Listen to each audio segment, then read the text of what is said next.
Hang out. Alright. It ain't showing on this end, man. Hold on, y'all. Let's see. Alright, there it is. There it is. Alright. I want. Hold on, yeah. Let's see. Alright, hold on. First I want to say ETM Hotel, Dua Duau, Dua Aku, Dua Netcher, Fatmu Alafie, Fatmu Iwa Pele, Igun Majube Iba Igungun Kiki, Igungun. I want to welcome you all to the show today. Let me share my screen and we'll get into it in a few minutes. I want to do a hotel dinner suit, but first let's get the show started. Send to everybody.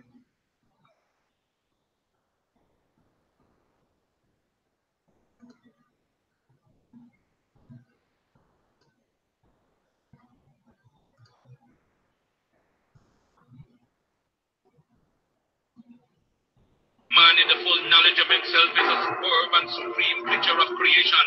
When man becomes possessor of the knowledge of himself, he becomes master of his environment, the captain of his own ship, the director of his own destiny, the accomplisher of his own ends.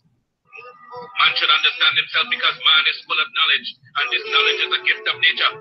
When Mother Nature created man, she deprived him of nothing. He was given the faculty of understanding all things around him. His faculty for understanding has not been taken away from him. None of his senses have been taken away from him. So there is no excuse for the black man. I'm bridging my team, red, black, and green, queens and kings, salute, now scream, I should bring Brooklyn to the end. I should find I'm ripping my team, red, black, and green, queen and king, salute, now scream, I should bring Brooklyn to the end. I should find I should. All right. On my show, I always like to honor the ancestors, those who came before us, those who done great things, those who offered us great things, those who have inspired us to be great. So I wanted to do a hotel dinner suit to Sheikh Aunt Tadia. Those people ought to be, I mean, many people ought to be familiar with Sheikh Anta Diop, but Sheikh Anta Diop is a Senegal historian. He's an anthropologist, a physician, and a political politician who studies human race origins and pre-colonial African culture. I recommend you get all his books. I recommend all his books. At the top, you have here the I'm not a translation, but the sesh. In the middle, you have the transliteration, and at the bottom, you have the translation. I'm gonna read the transliteration and then the translation. It says Hotel Di Nasut Wasir Neb Dedu Necha A Neb Adu DF Correct N Inket Ka Apet Sesh Minket Neb Neferet Wabet Unket Necha M N Ka In Ima Ka Ru. The translation, an offering in which the king gives Wusir, Lord of Jadu, the great deity, Lord of Obiatis, that he may give a voice offering of calf, fowling, linen, alabaster, and all good and pure things in which a deity lives, to the revered ones, Sheikh Anta Diop, justified or true of voice. So again, we always want to give honor and praises to the ancestors. Uh, You know me, I like to always read a disclaimer before I get started. Today, Brother T'Challa Bangoura, who also assisted me yesterday in a touchy subject. I'm not even going to mention it because I don't want to get nobody stirred up. But we did a great job yesterday. It went pretty long yesterday. We were supposed to do the presentation today. I mean, yesterday at 6, but that show, Namasi, lasted about 5 hours, so we changed it to the day. So I just want to give a disclaimer. Disclaimer is I am not a teacher, but merely a student, or we are not a teacher, but merely a student sharing information. Um, and that information provided is for the educational purpose only. And if you are in doubt, do the research and have it verified by someone qualified. I reserve the right to change the focus of this presentation to shut down, sell, and exchange the terms or use at my own discretion. All trademarks, design rights, copyrights, residents' names, mottos, logos, avatars, or sigmas, and marks used or cited by this website are property of their respective owners. I reserve the right to add information as it comes available and or adapt changes, improve information as it comes available in the future. Inputs, wanted changes, addition, deletions, or encouraged. Let me stop sharing my screen real quick. Oh, let me go back. Well, you can see here, I'm not gonna blow it up. This is my saying. I live by this saying. As I learn, we all learn.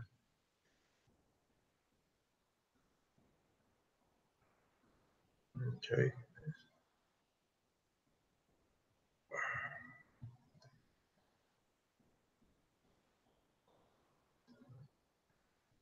All right. I'm gonna turn it over to my good brother T'challa Bangoura. He's gonna be doing a presentation. His presentation, reprogramming the African mind, which is a good topic that we need to talk about and we need to discuss.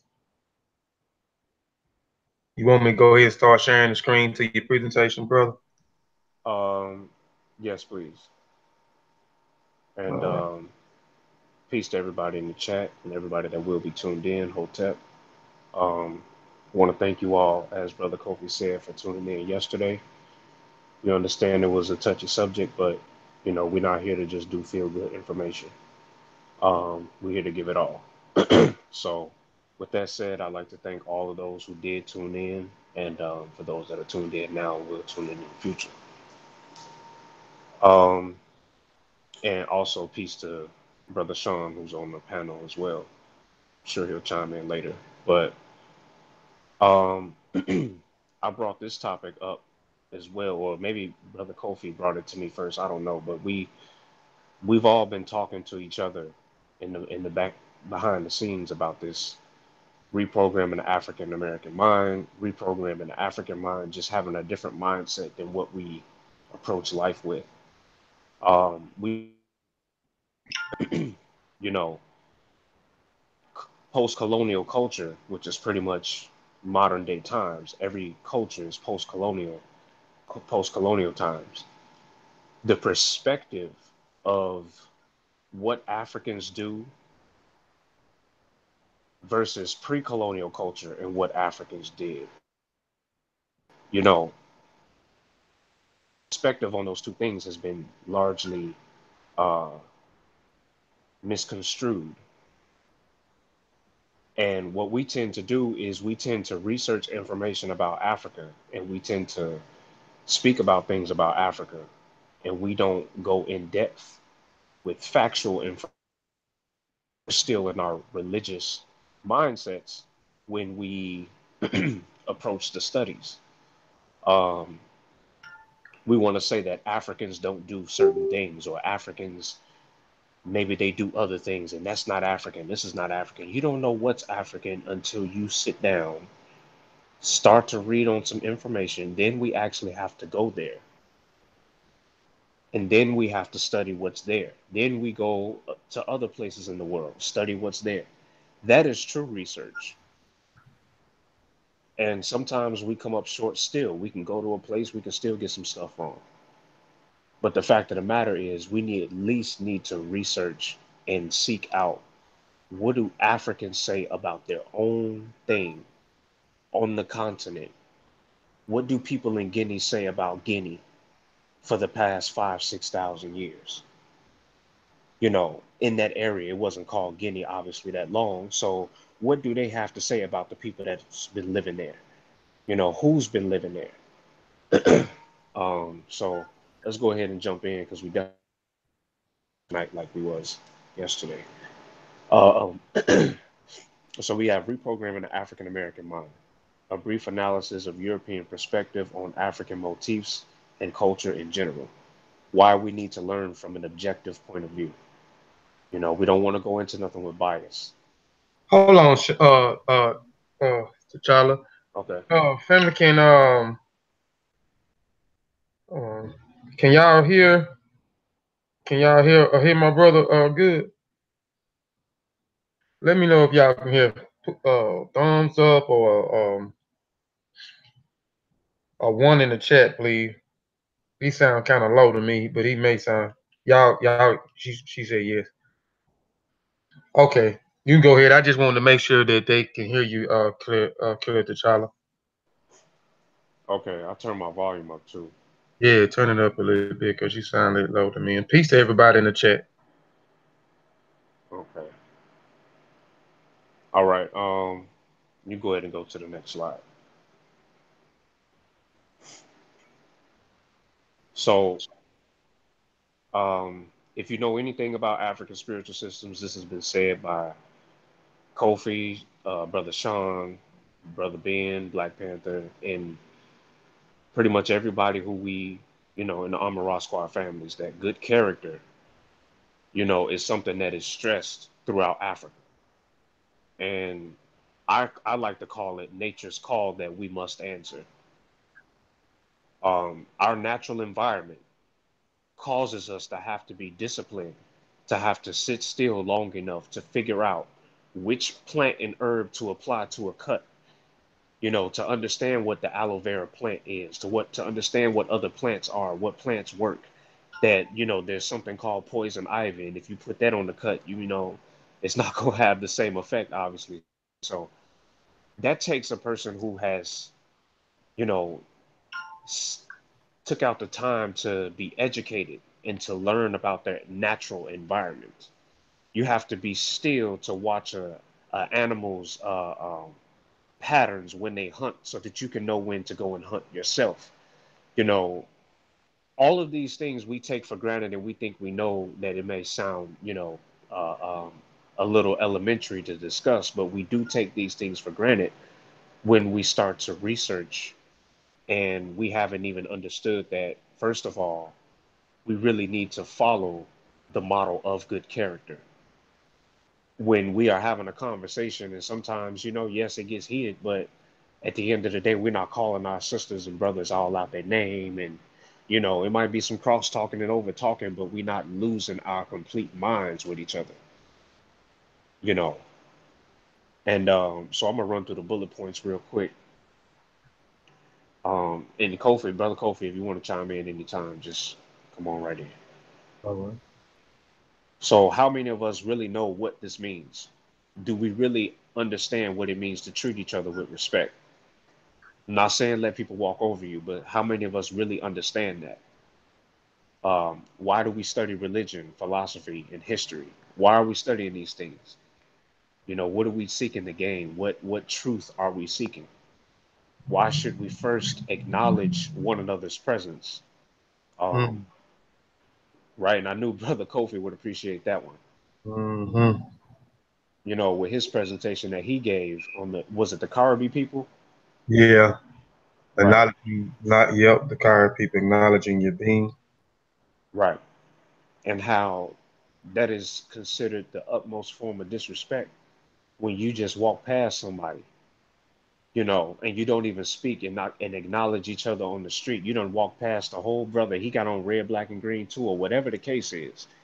And then you turn around and you go up in the store to support the store talking about black power. Where was your black power, or where was your respect for your fellow brother?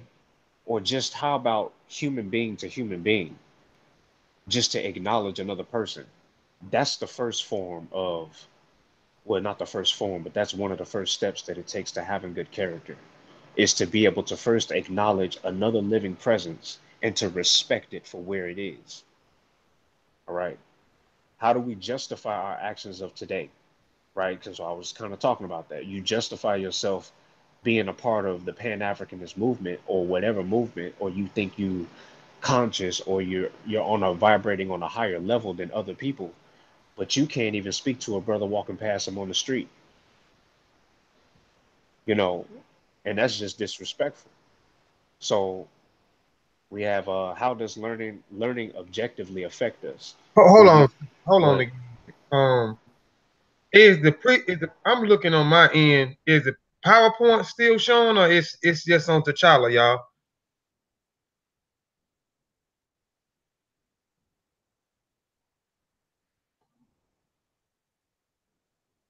Hold on. Okay, I'm tripping, man. We'll Hold say on. You know, say something else, man, because I'm trying to make sure. Say something else, because I see it on here now, but I want because I got my thing unmuted. Just say anything, because I want to make sure okay, when you say something, it don't pop on your avatar. It continues to stay on there. If not, I'm gonna exit out and come back on and hit present to everybody. okay. How does learning objectively affect us? Yeah, it's on. It popped on and off. Okay, she said it popped on and off. You hold on. Hold on, family. I'm sorry, man. Let me go back. I'm gonna try to uh uh, uh and I think I got it present to everyone.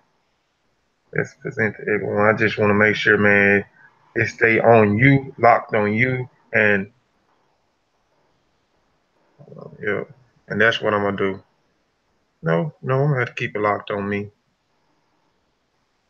All right, that's what I'm gonna have to do.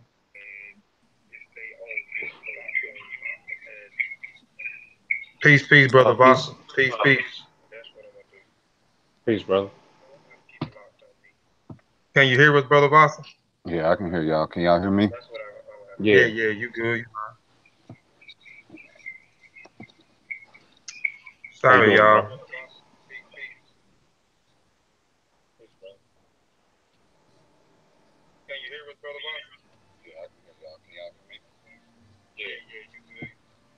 You gonna have to mute yourself, bro, Voss. Where's it at? You click if you click the screen, uh, your mic will pop up. Yeah, there we go. hmm Okay. All right, now where you at? Where we was at? What slide we was on? This one right here. Okay. Let me see. All right. Sorry about that, fam. Go ahead. All right, no problem. So how does learning objectively affect us? When we not just African culture, but when we take in any subject that we study in, um, and you seek to learn from a point of view that doesn't favor any one side of an argument or doesn't favor any one particular technique or whatever the case, how does that really is it beneficial to do that, or do some people feel that it's beneficial to learn with a bias, that they feel that they should just like look at the world from an Abrahamic point of view or look at the world from a strict African point of view and not try to even try to understand where a person is in a Christian or Muslim faith, although they're in the faith you don't agree with, or you don't think that black people should be a part of it, you still got to talk and deal with these people in the everyday world and work around it. So the whole acknowledging another's being and being respectful, all of that comes into play first with just your livelihood and operating in the real world. Um, and then we have what is the difference between African and European standards? So, you know, and I guess I should have put, is there a difference between African and European standards? Or is it just something that we just say it is because, do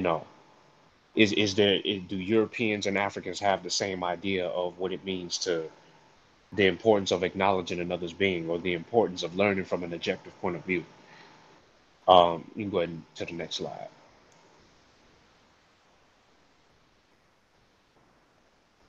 So we have good character, ancestors, justified or not, we learn from them both, and divinity in Africa.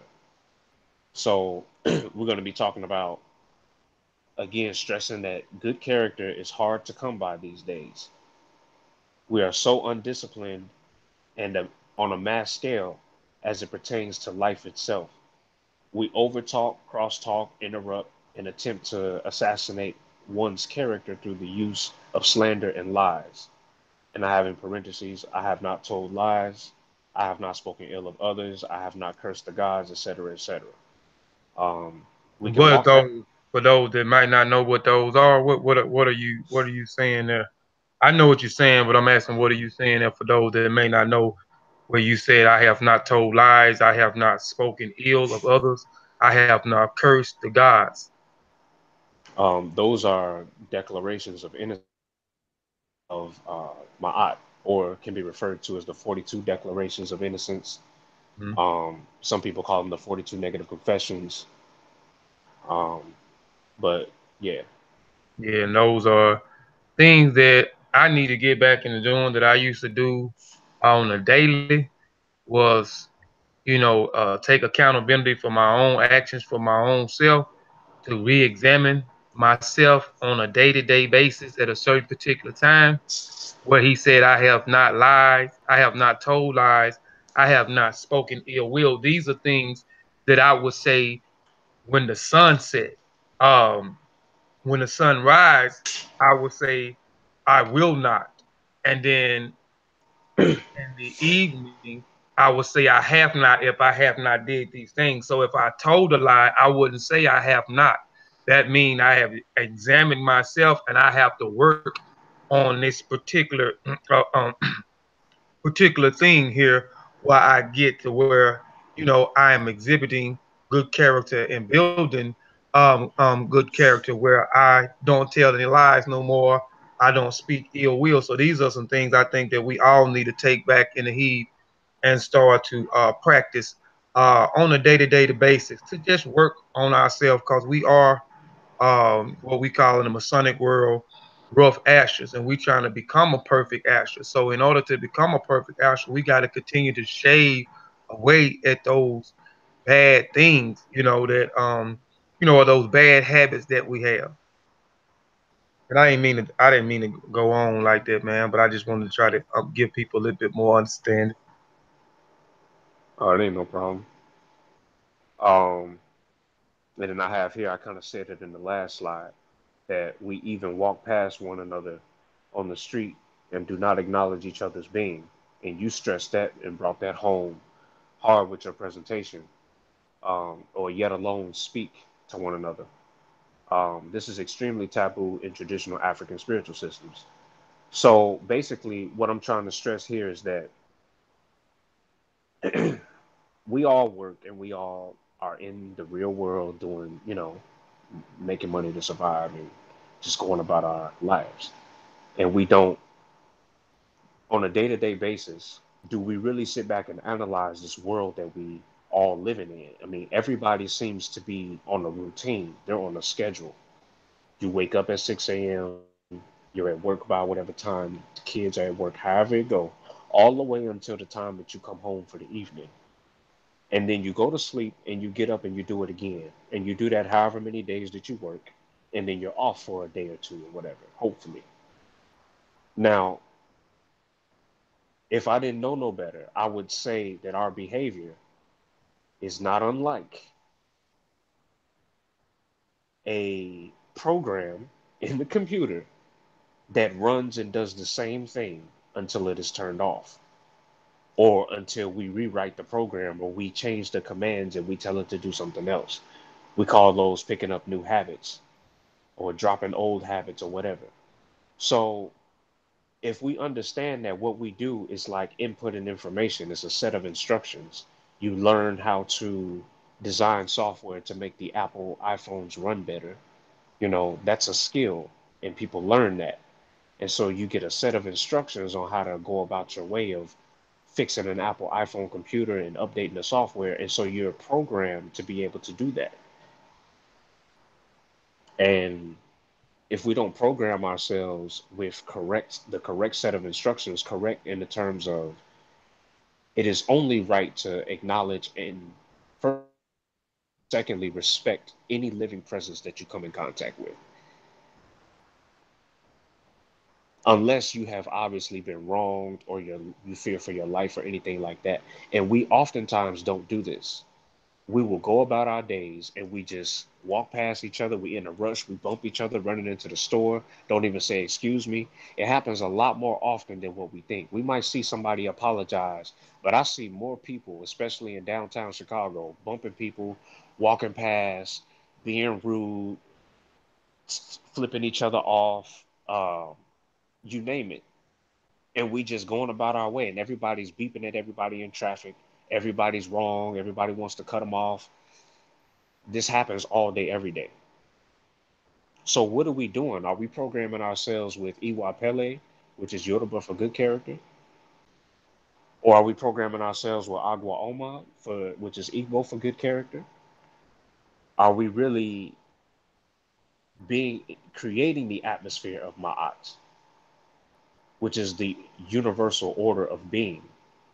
That is the order that every living being must follow. Is just the natural existence, being in harmony, working together with the rest of nature, being your playing your part, being your piece of the puzzle. No one individual in this chat, on this panel, or walking on this rock is more important than the next person. You know, how can I be more significant and more important to the all, to existence itself, than the next person? What do I have to offer that any of you cannot do yourselves? Anything that I've learned, probably many of you have seen 10 times over. I mentioned yesterday that I'm still a young man myself. So it's just like I learn things, but I understand that I'm dealing with elders a lot of the times too. So I have to, for me, I feel that it's proper to enter the world with respect from the first place, because oftentimes I am the baby in terms of, learning and everything like that. So we can go to the next slide. Coming into being, be your best and let your best be you. So I got this out of the great work, Ma'at, Guiding Principles of Moral Living. Um, I mean, this book right here is something that I find that I can flip to any page and I can go ahead and get me some inspiration for the day. And it's not because it's something called Ma'at and I'm a fan of Kemet or I like to study Kemet, I'm appreciative of Kemet or anything like that. But it's because of when you actually research what this word means across the board in Africa, first of all, you find out that it exists in other places in Africa too, other than what we call Kemet, present day Egypt. So these are the things that I find real important in this book, and I wanted to put a few things up here. So bring the best of who you are into being. Number one, the best of who you are lives within you. And depending on how well you embrace the principles of Ma'at in practice, live purposely and listen to your heart. The best of who you are may soon be fully evident to yourself and others. Or at the very least, you will notice a change in yourself for the better. That's on page 200. Um, Kofi, you got anything you want to add to that, or Brother Vasa? No, I'm good, man. I'm listening. Okay. Great book though. I mean, that's a great book. Great book to have. I mean, it's a great investment. I mean, you won't be let down if you spend a few dollars and get this book. Mm-hmm. All right, we go to the next one.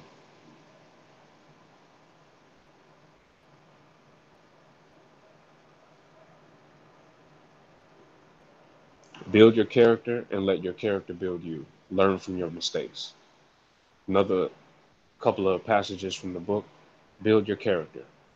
One, character matters more than reputation. Character reflects who you are on the inside. Reputation is tied to what others think about you. Those first couple sentences right there, I had to reread that 3 times when I read this book. And still reading the book. I mean, it's one of those that you just constantly, you continuously read it. But character matters more than reputation. I really had to learn that That's because powerful. yeah, yeah, you know, you're brought up to work hard and to do your best at things and to make sure that you have a good reputation. That's what has been instilled in my head. Make sure you have a develop. Make sure you put a good reputation out there for yourself so that they won't be watching you on the job and be trying to pick with you and fire you. However, A person could not necessarily do anything wrong to get them in trouble on the job, but they can be such a snake in the grass, if you will, and be so sneaky and conniving and deceitful and manipulative, and they can get you into trouble. All the while they're on camera doing what they're supposed to be doing. Now, to me, right, that's a problem. And the thing that we take away from that is not necessarily focused on what this other person is doing. We have to watch our reaction to things that are done to us as well. So, what happens when we find ourselves talking to the bosses in the office because we've been framed for something that we didn't do on the job or whatever? How do you react?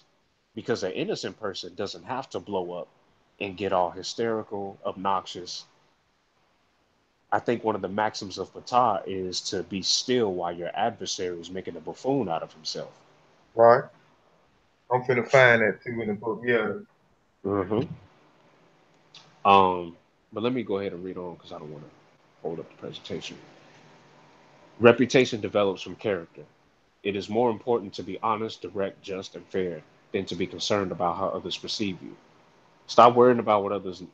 Well, did so and so see me do this? Just do the right thing because it's the right thing to do. That's also on page 200 of my eye.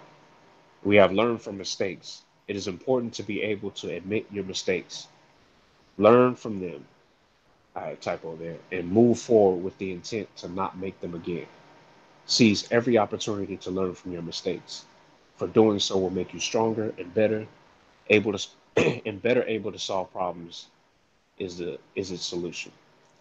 On page 201 in my eye.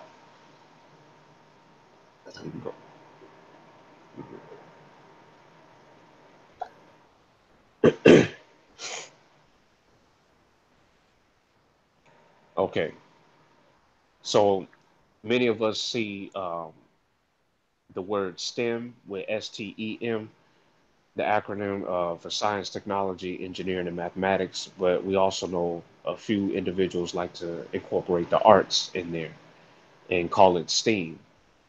And I like to say STEAM to cultivate your dream.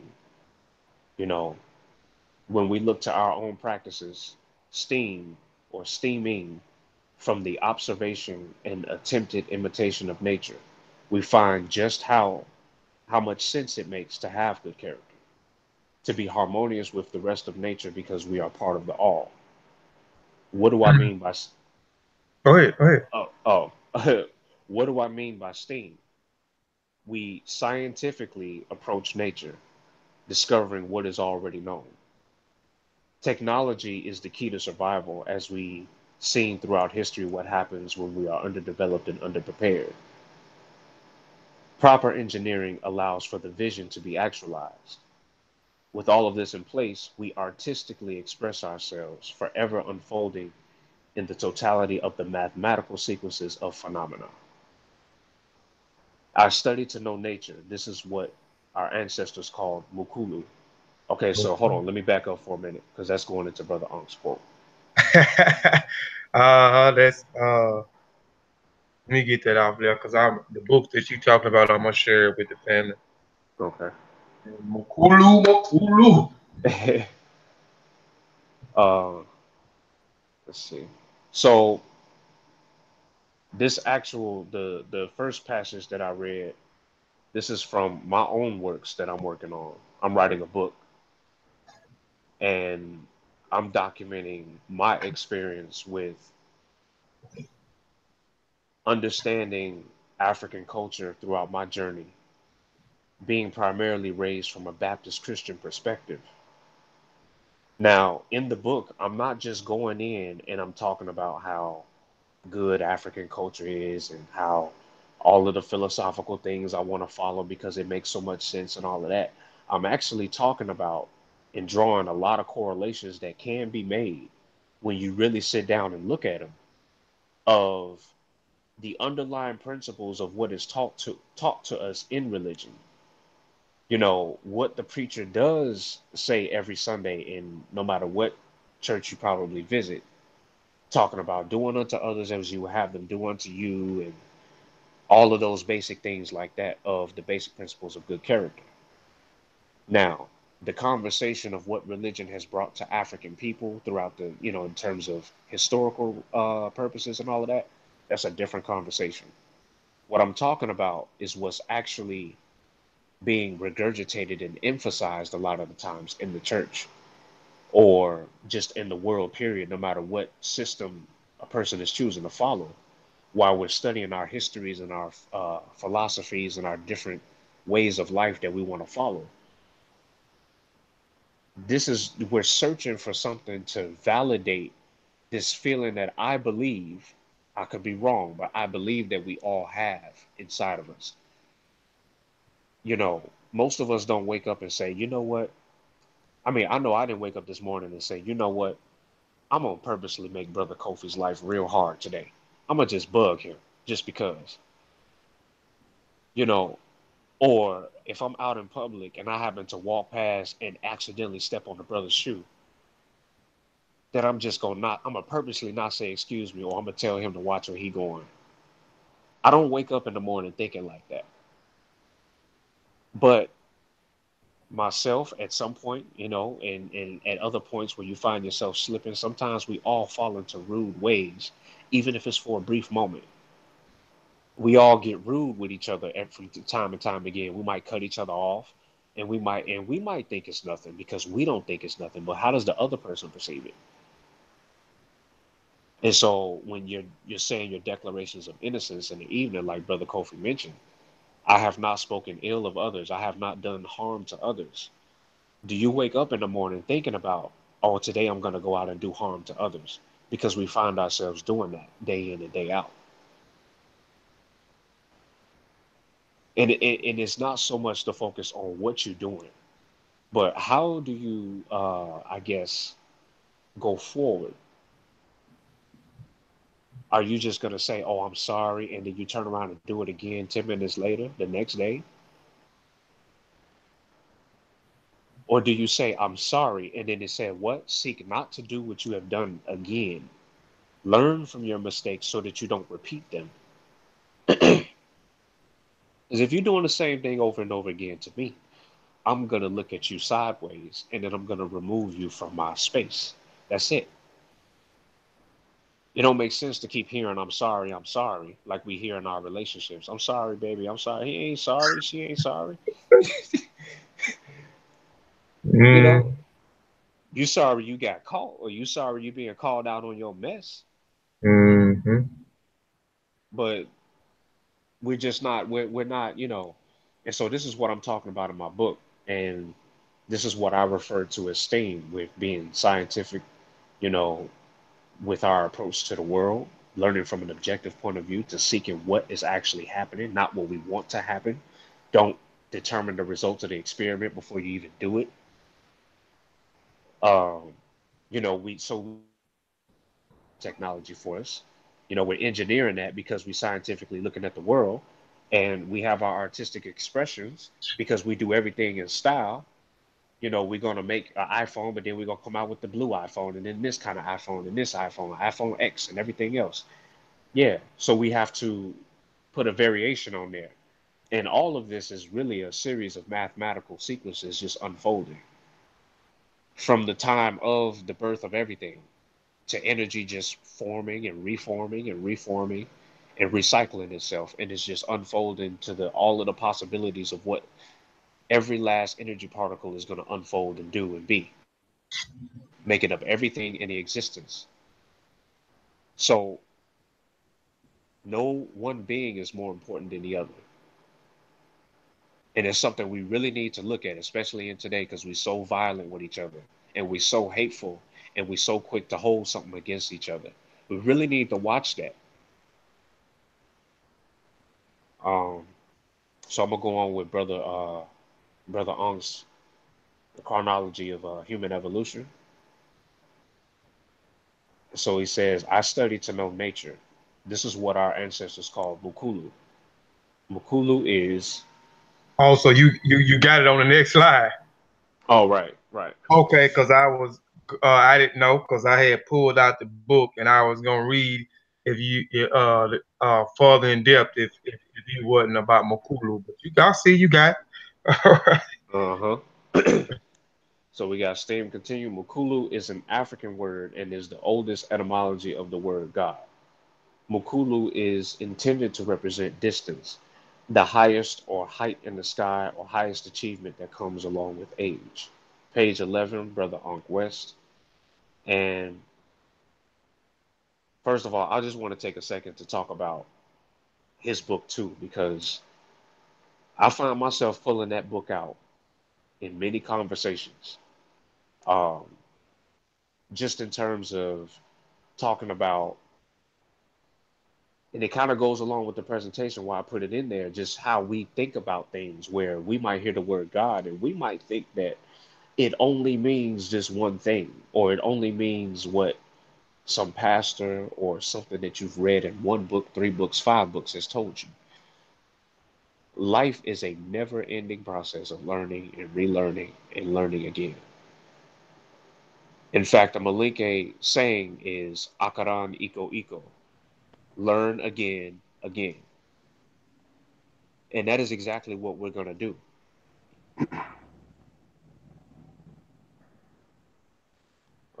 Peace, Brother Sean. I think, let me see. Okay, there we go. Hotep saying I couldn't speak earlier, man. I'm just listening, but I want to just throw it out there, man. Ank's source for the Bukulu is some hard study work that is done by the guy whose book you're holding up as well. I just want to throw that in there. Oh, So that appreciate would that. be, so that would be Asar would be his source, and then Asar has a source, which would take us all the way back to the continent, which would be verified. All right. And see, that's what I was talking about earlier. How, you go dig and dig and dig until you figure out where this information comes from. And that is exactly what we have to do. Um, and so let's see.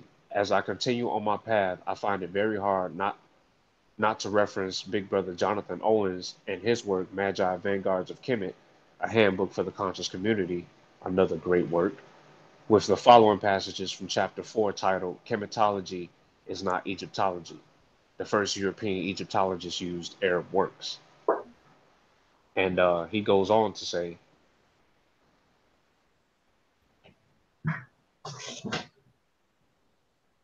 We lost you, brother. you can you hear me? Yeah, we can hear you now. You went out. Okay, yeah, you go on to the next slide.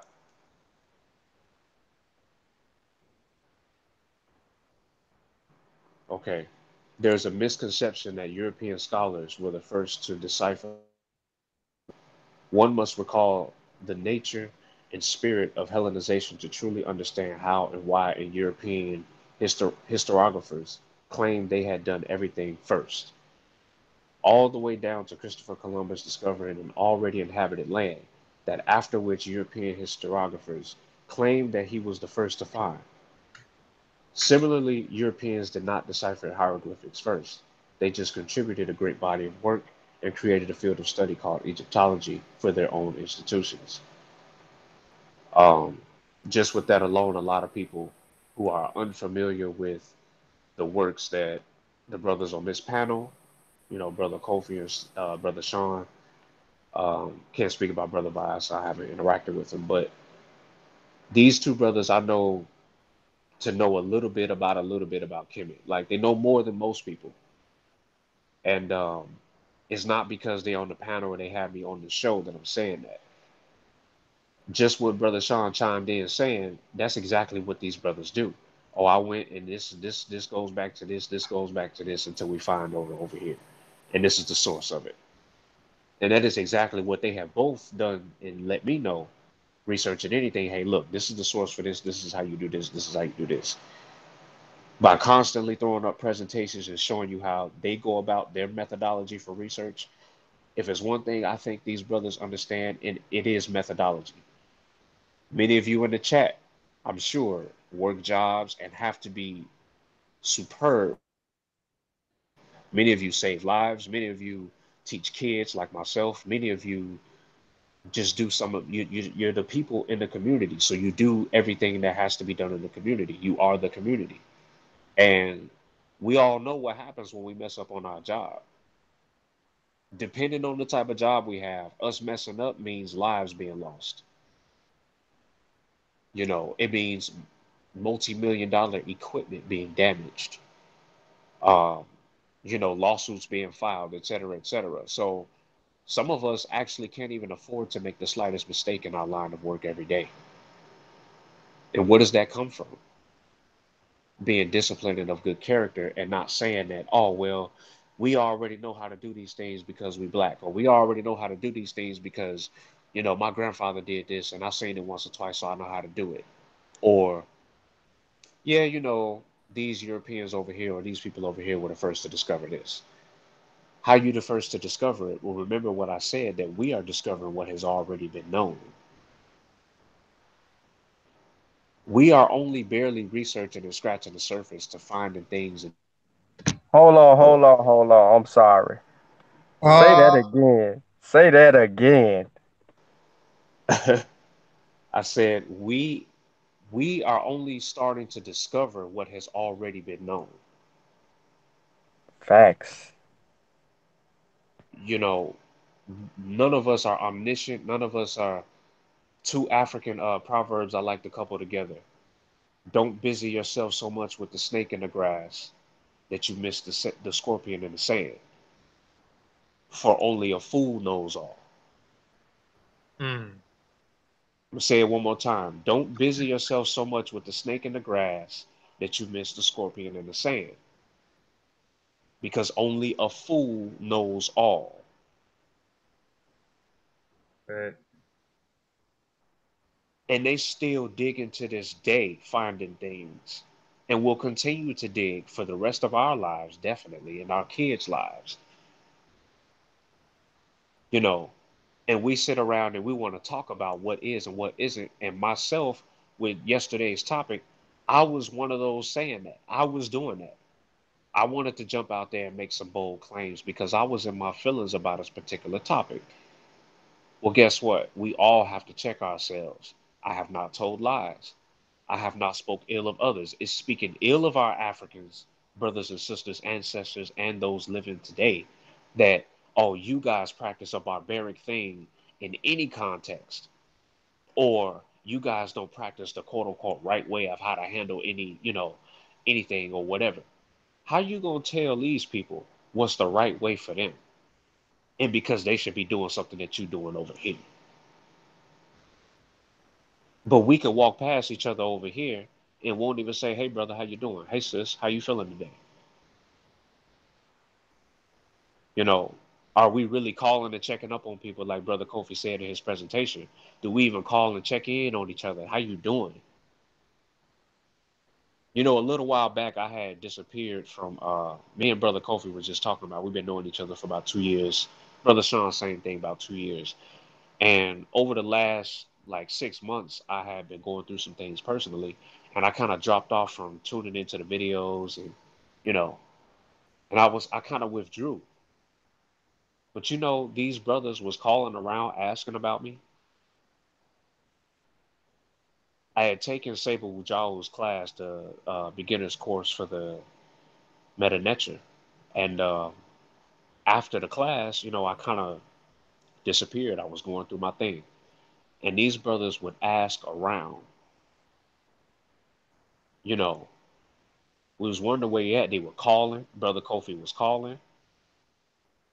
So what I'm saying is these brothers have actually looked out for my well-being. They have actually inquired about what was going on with me when I was at a low point. There's a whole lot I was going through, and I was just withdrawing from the world. We all do this. And these brothers was like, we glad to have you back. We glad that you back around. And since I came back around, I've been trying to come on here, put a little couple of presentations up, and I've been back ever since. These brothers were concerned about my well-being, something that was stressed in Brother Kofi's presentation. Um, but let's move forward. We have Hellenization was not just the spread of Greek culture and language, it was actually the practice of making cultures that existed before Greeks assimilate to Greek culture, all while making the former cultures appear to have been originally Greek anyway. That's a big problem. This started when Greek sages would come to Africa to learn. After they fulfilled their intellectual desires, they would return to Greece and translate the information for their students. And it goes on to say more and more. But I want to say be mindful of sharing your culture as well. Yeah, Not because they everybody. Go ahead. go ahead. Now I was just gonna say, man, they not, gonna tell you a lot of this. Why I go so hard on the food system, even though I'm in school myself and gonna be in a teaching field pretty soon, for as professor wise. Um, but that's why I go so hard because they always talk so much about the Greek culture, and they don't tell you where Pythagoras, Euclid, or Hippocratic, all these other Socrates. They don't tell you that these Greeks that we learn about and what our babies learn about in school, where did these individuals go to? They don't tell you that a lot of our ancestors actually shared what they know with these individuals, taught these individuals. They don't tell you that a lot of these individuals study at a temple called the Temple of Mazion, where we get the word museum from. That's in actually in Kemet, actually in Alexander, Egypt. This was a university as well. The Temple of Mazion was annexed to the library of Alexander. They don't tell you how the Greeks traveled back and forth, how the Greeks stayed there and was educated and took the information and used it as their own. I just wanted to throw that out there. Right. And that's what pushed me into really diving deeper and going into learning West African drums because it wasn't something that was offered in my high school as a course, as an elective or requirement, or actually how to properly decipher the meta nature. The fact to know that it's called meta nature, or what is sesh meta nature, or what is, you know, any other indigenous term, Ramesh, Kemet, you know, Hotep, what Hotep actually means, not some misconstrued social media inside joke where you disrespect a whole entire tradition because you want to be funny or for likes and you want to call people Hotepers or whatever the case. You know, we need to reprogram what it is we have going on in our minds in terms of what is quote unquote okay, right, wrong, left, indifferent, blue, yellow, green. We need to just scrap it and revisit it. Come to it with a fresh start and an objective mindset and be mindful about what it is that we do and who is observing us doing what we do. Whether Man. they're, Oh, yeah, go go ahead. ahead. I'm sorry. Now, just you mentioned I took a class, and I don't know if Brother Sean did too. Sean, you can verify that if you did, but it's a online class, Corsica. I'm not talking down on Corsica, because Corsica had some classes. It had some great information where I learned from a free online class. I mention it all the time on here when I mention Saber University, and I took a class and I didn't learn that it was called Sesh Nature. I didn't learn, they don't go deep into the meanings and the way that they teach it. I took a class on Corsica and man, it was garbage, man. I mean, it was totally garbage, but I had already took Sable class, but I just was taking it just to be curious to see exactly how these individuals going to be teaching the class. And I didn't finish the class, but I took the class, and I just couldn't finish taking the class, man. It was terrible, man. Yeah, I took the class twice, You finish it, both times. garbage. Yeah, Yeah. Hmm. We can go ahead and go to the, oh, Brother Bison want to say something? Yeah, if y'all don't mind, can you hear me? Yeah. Yeah, we can hear you good. Um, I wanted to say there's a book, The Civilizations of Africa, The History to the 1800s by Christopher, I want to say Irrit. I don't have it in front of me. It's on my shelf. But that first chapter talks about how there's been a lopsided view taught scholastically, and he broke down the three words that do it: primitive, tribal, and civilizations. And he talked about most don't know primitive means prime or first, and how a lot of things that contributed to what you would call a high culture civilization came from the outskirts of people. It was their arts that contributed, it was their practices that built into it. So, um, if y'all don't have it, it's written in almost a textbook form. That's the only reason I chimed in, because I thought that would be a good thing to give people a starting point if they never seen it. And it's not very expensive. It's a in-depth book, but it's easily available. I'll type it in the chat and let y'all get back to speaking. All right. Definitely appreciate that. I always appreciate another good book to read. Um, okay, so we can go to the next slide.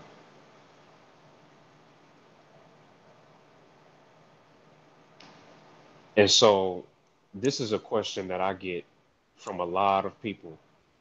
Um, Not necessarily when they want to be uh, opposed to what I'm saying when we building and talking and things like that. Um, but I talk to people who want to see if I stand firm on what I'm talking about. And they ask, what is your point and why should we listen to you?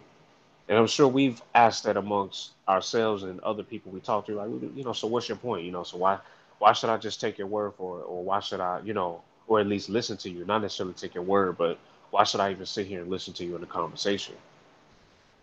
And so I put this up here, kind of speaking to what Brother Vyasa was just saying about how the lopsided view that we have. And so this is another section out of my book, um, Nkulu Nkulu, which is, it means everything is everything in the isiZulu language in South Africa. Um, so for the majority of us that are familiar with Abrahamic faiths, we are taught that most teachings outside the paradigm are deemed evil, works of Satan, pagan, etc. We are taught that God, spirit, worship, and many other terms have a very narrow semantic field, rendering them specific in their function within the Abrahamic paradigm.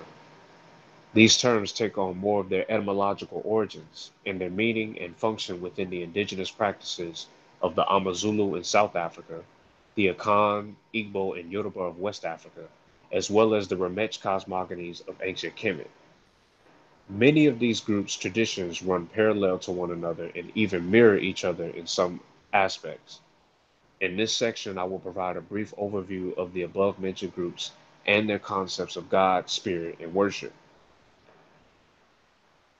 My purpose is to help balance the scales in that lopsided view, as our brother Vyasa just mentioned, about how we come to these terms primitive, civilization, etc., God, worship, spirit, and we're thinking about them from a Western mindset.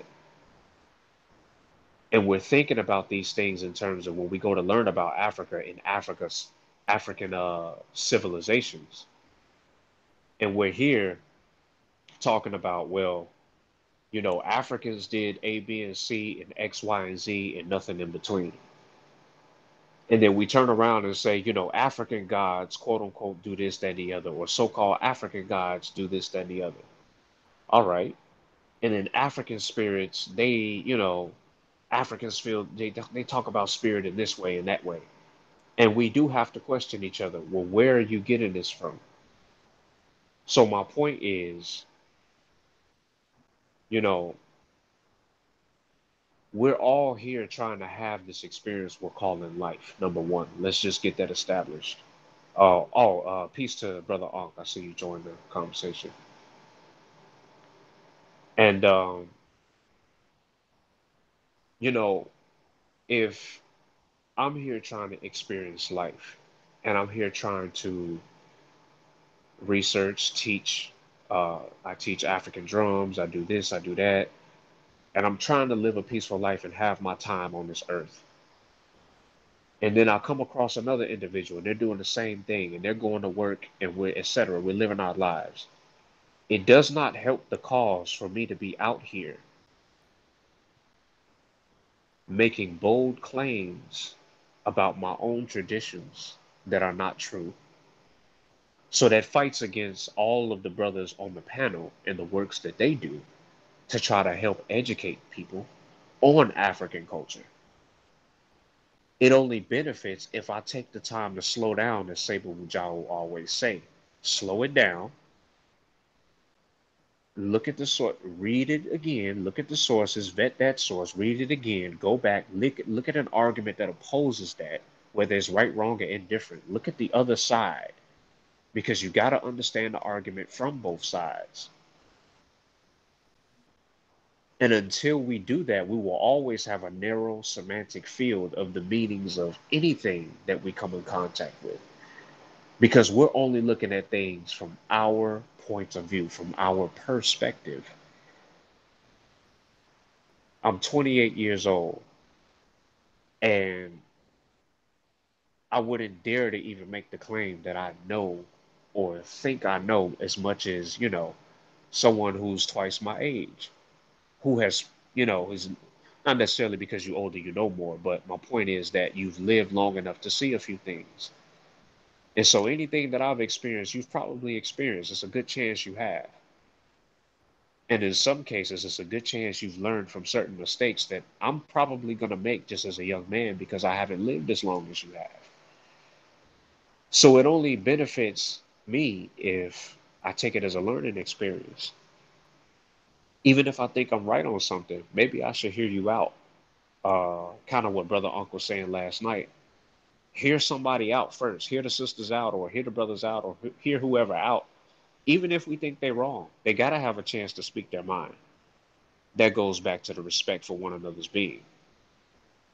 I have not been ill-hearted towards others. I have not spoken ill of others. That includes disrespect. Like I have not even cross-talked or interrupted rudely when a person is talking, although I don't agree with them. That's not something that we should be doing. You know, go ahead. What you say, Sin? You can go to the next slide.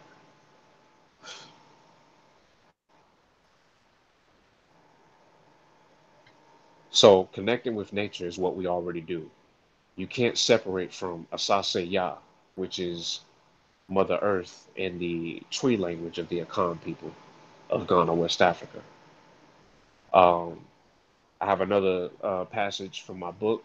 Although fundamentally many commonalities exist, African conceptualization of phenomena is based upon the observation of nature and all of its many components, their significance, and the adherence to them to maintain natural order. What did I just say? That African conceptualization of phenomena is based upon the observation of nature and all of its many components. Where they observing the natural world around them to figure out what it is that we need to do versus let me just believe that I'm just gonna go ahead and be okay because ain't no bears came around here in the last couple of days. So, it must not be any more bears around out here in the woods. No. We need to observe our natural environment. What's going on? You crossing the street. Are you too busy on your phone texting? Or are you really looking at the world around you? You done bumped three people to get to the street only to wait for the light to change. Didn't say excuse me. Didn't acknowledge people as you're walking past. You're too busy taking your selfies, updating your statuses.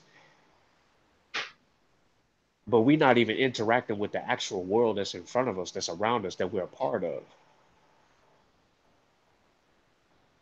No living organism lives their life in ignorance of its environment, or at least no living organism should live its life in ignorance of its environment. Meaning, do you think the beetles rolling the dung across the sands of Egypt are not paying attention to their rolling dung across sands and, on the ground? Do you think they're not aware of that? They paying attention to what they're doing, to roll it to a certain particular spot to know where to bury it. Why are they burying it? What are they doing? You know, we all adhere to nature for the best of our physical capabilities. Bees do not fly around ignoring flowers, and flowers have evolved to intentionally attract bees by retracting and reflecting certain light patterns within the spectrum. All within nature works in unison. That is, all life depends upon each other to Right. provide, right, to provide sustenance, um, crucial for survival. So all life is working together to sustain the next one. So if we're all a part of an ecosystem that is working together to sustain each other, how is it that we become too high and mighty to even hear each other out, to take time to look at information to see what the information has to say? What does the evidence say for itself? Let it speak for itself. Or the fact that, okay, Brother Unk joins the conversation. Okay, let me acknowledge Brother Unk for joining the conversation, because that's kind of rude to not acknowledge somebody joining the conversation or somebody walk in the room and you don't even speak to them. You at your job in the break room and one of the coworkers walking in and you just like you don't see them. You see them, oh, but That's because yeah, go ahead. no, I was just saying that's why we need to understand what good character is and define what good character is, and then go into our cultures and understand what they mean by good culture. That's I mean good character. I mean, I'm sorry. So that's why you hear me talk about good character all the time and talk about how um uh each tribe or nation or clan always talk about building good character and how good character is connected to the divine, you know what I'm saying, or connected to the ancestors.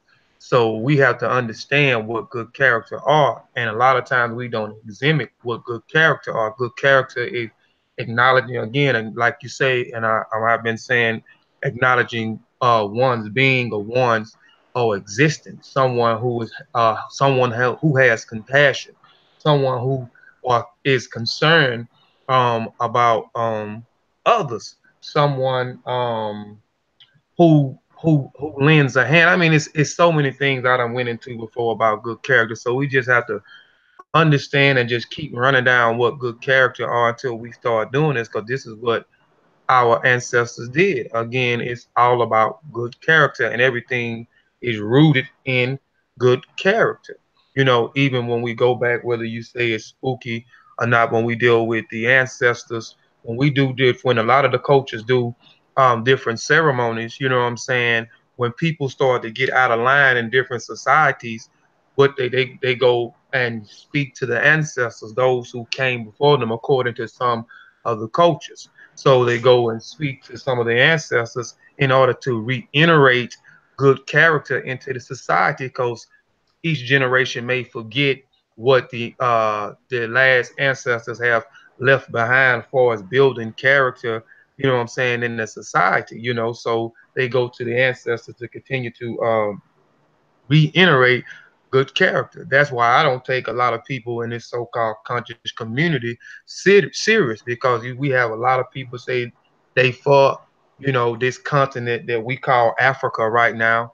Um, they identify themselves to a certain ethnic group uh, in Africa. They screaming that they pan African or they descendants of Africa, but I don't take them no serious when I see their actions. And a lot of people in this community are exhibiting what we call isfat or what we call baruru, which is bad character because they not who they say they are. You know what I'm saying? And a lot of us can get on here and we can speak about this culture and that culture and what's going on. But what are you doing? Are you taking some of those principles and those concepts and applying them to your everyday life, I know you make, take what you can and apply that application where you become a practitioner of those certain things. Going back to when you talked about the 42 laws of Ma'at, and and you gave a few. I will not speak ill will. I will not lie. All these different things. You know what I'm saying? These are things that we need to take and we need to put into practice. We need to reiterate these things every day into our lives until we able to cultivate the good character that we need, man. That's why I say, man, good character, man, was very important in our society, and we have lost our way, man. Hmm. Let me see. Oh, okay. So I think I left off here. Crucial for survival. So therefore, one is able to capture superb examples of teamwork, interdependence, as well as morals and ethics by simply paying attention to the world around them. Take a few minutes out your day and head to a park and enjoy the show. Take note at how the birds interact with one another and the environment. You may witness the qualities of affection, kindness, loyalty, protectiveness, and many more characteristics we seek others to possess in our relationships.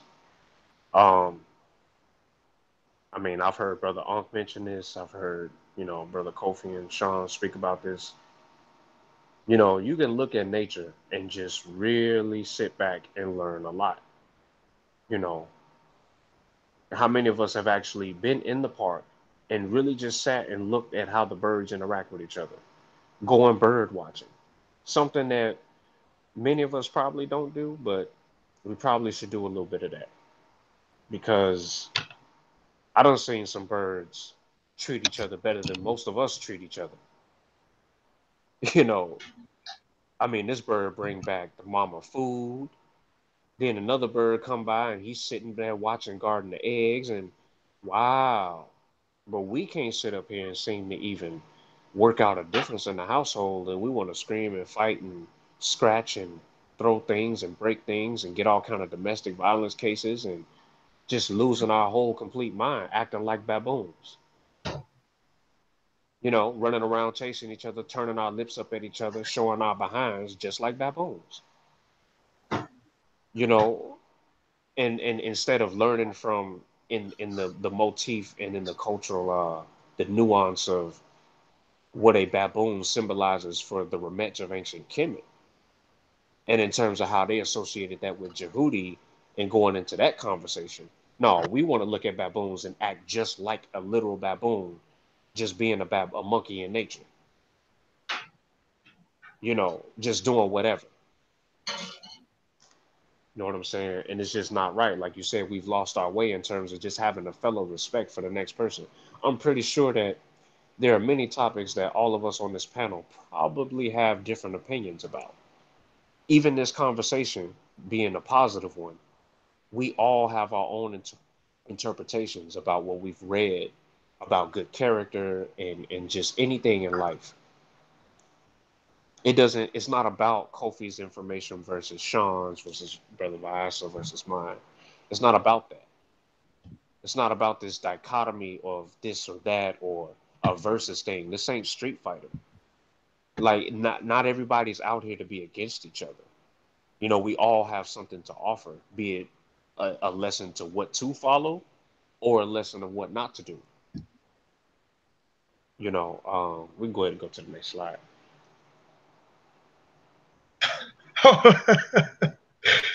Oh, sister, T'Challa, sister, Julia said, Jolanda said she just watched a video of a cat or no, a crow trying to break up a fight between two cats. Oh man. um, Peace, sister Zulanda. Yeah, Julanda. Okay. Mm. I don't want to mess up nobody's name and everybody else in the chat and everything that's tuned in that came in after we started. Um, so Asase Yeduru, um, I'm putting this in my book. I'm documenting um, the Adinkra symbols in the Akan and I'm telling my personal accounts of how I relate to the different Adinkra symbols and how I find a good character within each symbol, of how each symbol builds us up to have good character. And I thought this was a very important Adinkra, is that Asasa Yeduru, which means the divine mother, the earth has weight. Um, and this is coming out of my book. So I say, as I've mentioned, the concern for the earth's well being is imperative to our survival. The concern for earth's well being is imperative to our survival. What are we going to do when we have exhausted the planet's resources? And it is very much doable. We can very much ruin the planet that we have. This planet is not indestructible. It was formed out of the remnants and the tears of the sun, just like the other planets, and it has the ability to be harmed. We're harming it every day, including being on the things that we own right now. We're adding to it. You know, we need to figure out another way of doing things that we're doing, because if we keep going, it's going to be a problem. Every animal hunted, every every leaf, excuse me, picked from the tree, plucked from the tree, every fowl of the air and fish in the sea is of vital importance to the Akan. Earth is seen as the divine mother who gave birth to life as we know it. Every aspect of their world is attached to the great, robust, astonishing Mother Earth. She births, nurtures, and supports every living organism and inanimate object as we go about our way in this journey we call life. We must honor and respect her, for she truly has weight and is the only home we have. Another typo I had there. Sorry about that. But you know, I've had this conversation with a few people, and they like to say, "Oh, you sound like one of them tree huggers." And I say, "Yeah, I am a tree hugger. Actually, I care very much about trees, and you would do wise to do the same." you know, because if those things don't exist, I'm not sure that I'll be around too long. Hmm. So you bet your bottom dollar that I'm hugging a tree. Yes, I am. Like I'll literally be outside. Yeah, I might be resting. I might read a book in a park up by the lake, and I might lay up against a tree and I might rest my head. Trees need love too. Hashtag. We need to really think about what we're doing and what we're saying when it comes to how we treat each other and the rest of nature, including Mother Nature, the earth herself. Do we think we can just continue to suffocate her, pouring concrete all over the dirt, driving along it and doing the things that we're doing? Myself included, because I have to operate in society. I have to work and live and drive and take the bus or whatever it is I'm going to do. I'm on this phone talking to people on the platform, or using technology, modern technology. We are all adding to the problem, you know. But we need to start being concerned with the earth and what we're doing, because nothing goes unchecked in nature. You toss an acorn randomly into the wilderness in the woods, you might disturb something. Maybe even picking the acorn up itself and removing it from where it was, just happened to be have rolled or placed. Maybe you've disturbed something already. In Africa, we don't cut down trees, or they don't cut down trees, I should say, because I'm definitely here in America. But in Africa, they don't cut down trees to make djembes arbitrarily. They don't just go to any tree and just say, I'm just going to use this tree to make this djembe today. No, that's not how it works. Let's see. Yeah, you can go to the next slide, brother. All right, I'm finna grab. Let me go ahead. Wait. Okay. Okay, I have another. This is actually one of the deities in the Akan tradition. So we have Nana Osul Jiebi, and I'm sorry if I'm butchering the name. This is an ancient river deity originally from northern Ghana.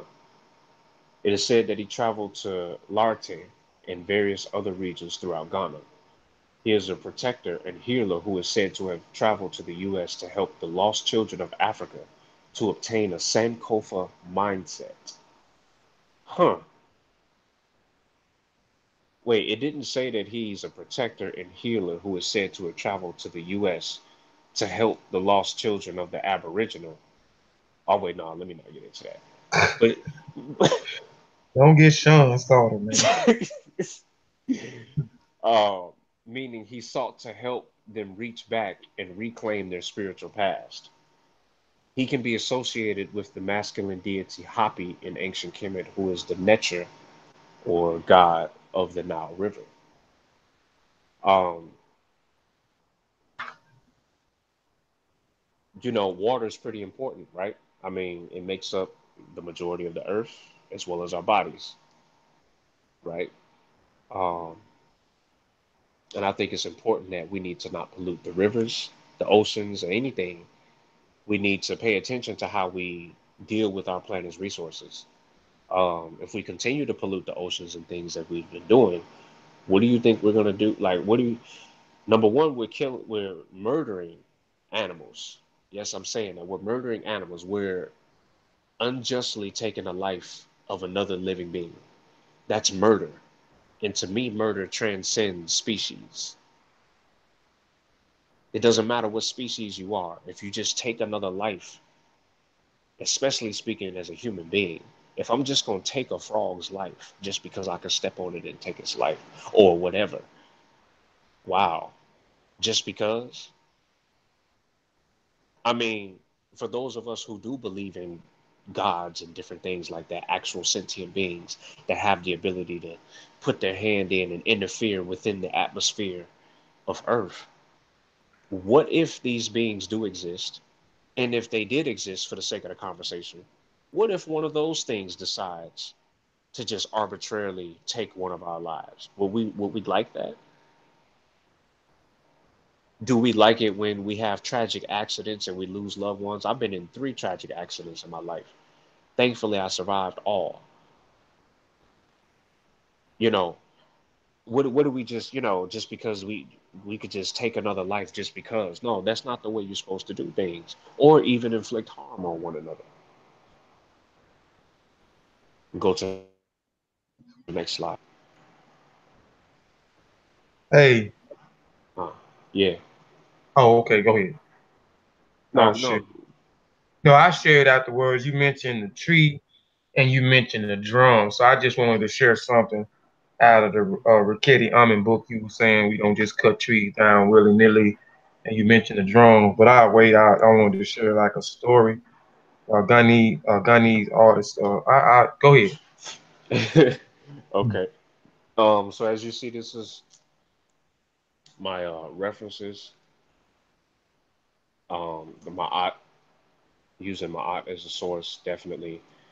Ife Kilimanjaro, Tadika Kilimanjaro, and the esteemed elders and saviors that worked to create that great works. My art, Guiding Principles of Moral Living.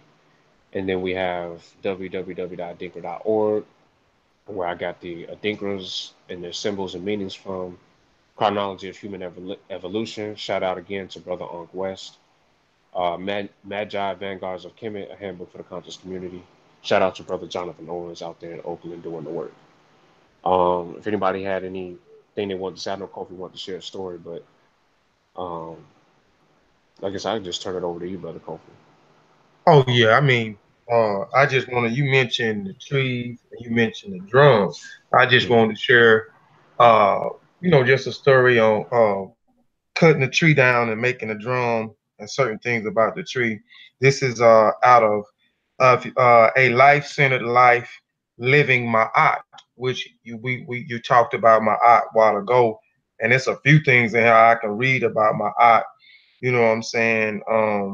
And how I can just read a lot in here about ma'at, but it's a story in here. And this book is by Rickety Ummon, and it's just a story, and you may have heard this story before because I used this actual story, and this information out of this book in a presentation I did. The drums is the heartbeat of the community, And it just says here is an interesting ritual that was described to the author of a Guyanese artist named Kwame Nkrumah. He related that when a drummer set out to make drums, he first considered to initiate the spirit of the tree or the source of the wood. The tree is alive, which everything on this plane of existence is alive. The spirit of the tree is the source of the wood. The tree is alive and therefore sacred. Before he fell to the tree and chopped the tree for wood, he poured libations and begged forgiveness for this act. So this man here, and I'm not finished. He understood that everything is alive, and he poured libations for the tree, and he begged the tree for forgiveness for the act that he was about to partake in with chopping the tree down. Chopping the tree down. Where I left off here. This is an act is done not only for the tree, but also for the sake of the drums, so that the spirit slash energy of the tree will enter the drum. The man links his work of making the drum with a spirit world. When the drum is made, the drum from him is alive. The drum will speak to the people when the drum is finished, and a ritual called Aeon is played to awaken the drum, and the music is to please the spirit.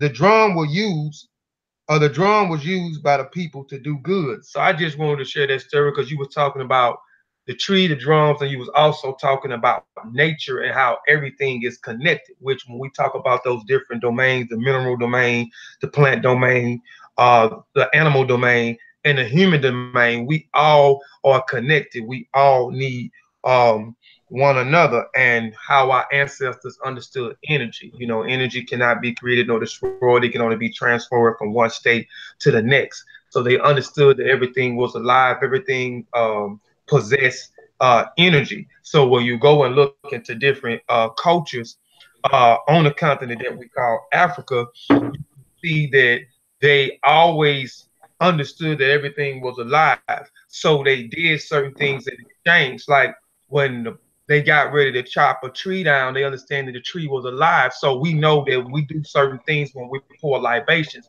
Pouring libations meaning that we're honoring something. And we don't always, which a lot of us think pouring libations is about pouring libations to the dead. We always pour libations to the ancestors, but you could also pour libations to the living. You can also pour libations to the lesser deities. You can pour libations to the supreme deity. So they was pouring libations, not only just the tree, even you talked about murdering. You talk about killing animals. So they did the same thing. You know what I'm saying? They needed this energy for a certain thing. So if they got ready to chop a tree down to use it for housing, or they use it for drums, use Oh, it for. I just want to add to your point real quick. Go ahead, go ahead. If anyone watched Behind the Mask of the Masi on the Masi Warrior Clan channel, in that presentation, they talk about the same principle that you talk about in making a drum. It also went into the mask. They would call on and ask for forgiveness before they did anything. It is a West African principle, and it is a custom that is all over that area, all over Africa. That before they did anything, because you just broke down everything. So when you mention um, everything has a spirit or a life to them, that is the concept. Now that is a principle that we have abolished, and that is something that we need to regain fast. Um, and maybe we would treat things better, or we would have more respect for the creation of things, and we can move our next generation forward under those principles and those guidelines. I just wanted to throw that in there real quick because I think a lot of people may have, just to back you up, and also before the Yoruba would hunt, or they would go out and hunt or go into the forest and hunt.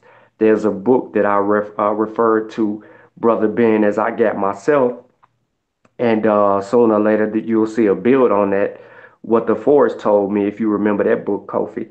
Yeah, I Uh, yeah, in that book as well, it backs you up because it states before the hunters would go out to hunt, they would ask the forest for forgiveness and permission to go out and do what they are getting ready to do. So we see this custom all over the continent, and that's just to give you some other sources. So we see it in the Yoruba, we see it in the Masi, we see it in, all over. We can just go uh-huh. on. No, but that's Yeah. all, man. I just wanted to add that in there real quick while you were slicing and dicing. Oh, no doubt, no doubt. Yeah, but and this is a book that if y'all can see the book, a life, and I recommend this book. It's a small little book, but this is what I read out of A Life-Centered Life of My Aunt by uh Raketi Amen, Sister Raketi Amen, who is a master teacher, also of the Seshu, the Seshu Metanetta, and most of the scholars have went through Sister Raketi Amen. Brother T'Challa also was one of his sources here. If y'all can see it pretty good. This is Brother Uncle Cat book, Big Brother Uncle Cat book, The Chronology of Human Evolution, where he talked about the Mukulu, and how he went into Mukulu and explained to you what uh, Mukulu means. It's a small little read, but it's a great read. He mentions the teachings of Ptah Hotep, the oldest book of the world. Um, I forgot the one of the phrases that he just used from out of this book, but this also is a great book. It's by Asa G. Hilliard and Larry Williams, um, which is another great book. This is a source he used. He also used hold on,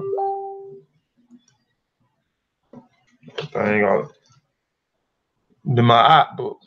This is something like he said you can pull from every day and get some type of jewel or something out of this book. This again is by Ifo Kiliman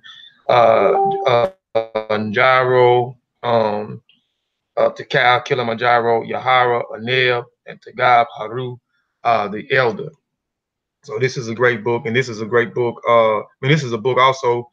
Sean, you saw seeing Sean pull some information. Well, his presentation that he did. You can correct me if I'm wrong, since Sean, but this is the book that inspired Sean to do his reintroduction to my art Excuse presentation that he did weeks ago.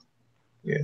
So if you hadn't checked that out, neither go to the Master Warrior Clan channel to take that presentation out, because that's a great presentation. By the way, I'm just what I'm gonna be looking at tonight. My downtime. Also, this is a source he used.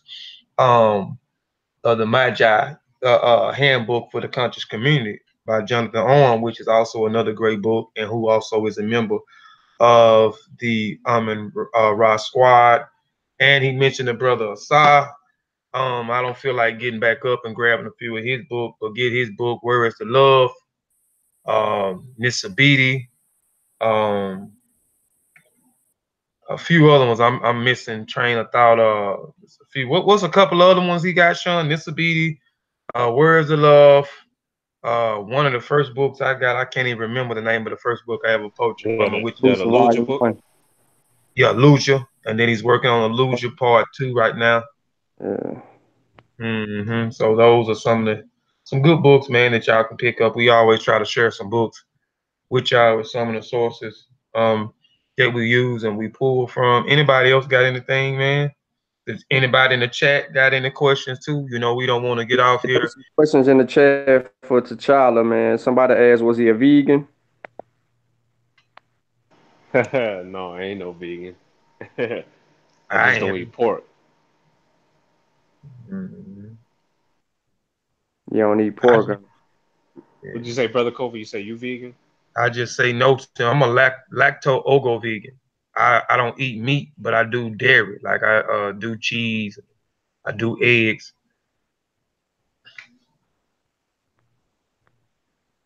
Anybody else you see, Sean, that had something in there? Kofi just made up a name. Man, go look up black Jesse Bobo. Jesse Jesse Jackson looking at. Don't start, Oh Brother my god, Sean. you know we have to. Oh, Iwa Baruku looking at. Oh, any more questions? Anybody got any more questions for? Nah, I'm scanning, man. I don't see any more questions. I got a question though for you, T'Challa. Um, when you pulled from the Ma'at book, and you touched on a few of the moral principles and some of the guiding principles in moral living. Um, if you were to open that book right now, what is the first thing that you would actually, or which chapter would you actually go to just read a little piece of a proverb or just anything that can help you with your day? What's the first chapter you go to? Hmm. Now that's a very, very good question, actually, because I have two chapters that I will pull from. Now I don't. I have the book actually. I ride around with the book in my glove compartment. I show all my Uber passengers the book. They all love what's in the book. Um, but what I would draw from one is the 13 first, I believe it is for children. Is that the Till, I believe till. right? Because I teach in the community. I do homeless teens programs, recovering substance abuse addict teens programs. They love the book, teaching them West African djembe and showing them ancient principles from Kemet in a modern form with drums and then books such as Ma'at that we talking about. They love the 13 first. They love the whole concept of being peaceful and calm towards one another. And specifically what it talks about with the 13 first for children in terms of what to teach our children, our babies, because they are the ones that will be continuing what we're laying forth right here, the foundation, you know. And I know you do a lot of outreach work too yourself, Brother Sean. Hats off to you for that. And then I had one more to wrap up your question is the what it has to say about our relationships with others, and in terms of once again judging one's character, um, versus letting them slide just because they are uncle or they are auntie. I can't place exact what the title of the chapter is, but I think it has something to do with special relationships or something about significant relationships off the top of my head.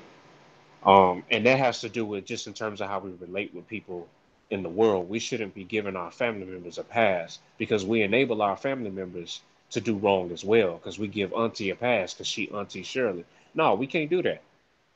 Everybody got to be held accountable. So that just to answer the brother's question, not to be long with it. I'm curious to what you would look to, and brother Kofi, you too. What do you Oh, draw from? I'll draw straight from first. I guess that's chapter 8, the principles of good relationships. You know, loving yourself before you're able to initiate loving someone else. Uh, defining your life purpose and your guide. Um, I think that's on page 251. Like I got, if you look in my book, like I have like a lot of different. Hold on, I have like a lot of different papers in here where I mark it. So this is I just go in at any particular time and I can draw from anything. But that's like the first thing that I really like to go to is on, like I said, is chapter 8. But it's some other things that I like to go into. But specifically, chapter 8 is where I go from if I actually pull the book off and do anything. My book looked just like that. Mm. Yeah, I done read it a few times myself. The book I got is my second copy. If you want to know the truth, I got two copies. One of them tore all the pieces. The other one I've been able to keep neatly. So I go into to that one and I deal with it. But Usually, man, I don't actually go to a particular chapter. I'm gonna tell you what I do. I grab the book and then I do this right here, if you can hear it, and then I stop because I read the book so much. It don't matter where I landed, I find some piece of sanity. I hope people can understand what I'm saying. When I say that the book actually changed my life, it got me on a better path of understanding, that what I was doing before was learning how to die, not learning how to live. And what I mean by that is when if you were to read the Bible, and this is not bashing it, this is if you're coming into consciousness. Period. If you're coming into consciousness. If you're reading the Bible, you're learning how to die. You're begging and pleading through the whole book. It's what kind of manual is it for you? It's not a learn how to live, it's a learn how to die. But when you open the book, Ma'at, Guiding Principles of Moral Living, you learn how to live, preparing yourself every day on how to live. So, you just heard me flick through some pages and then I'm gonna stop. Now, let's see if the ancestors and the energy is correct. So, Kofi, I want you to pick a number between 29 and 39 and 40. 40. All right. I have not today given up in the face of insub- insurmountable odds, nor have I been weak, afraid, fearful, cowardly, or a victim. Instead, I have worked even harder as conditions toughen, knowing that those who are most committed, whether for a good or bad cause, will always win in the end. I have been resilient, relentless, driven, and determined to overcome all difficulties.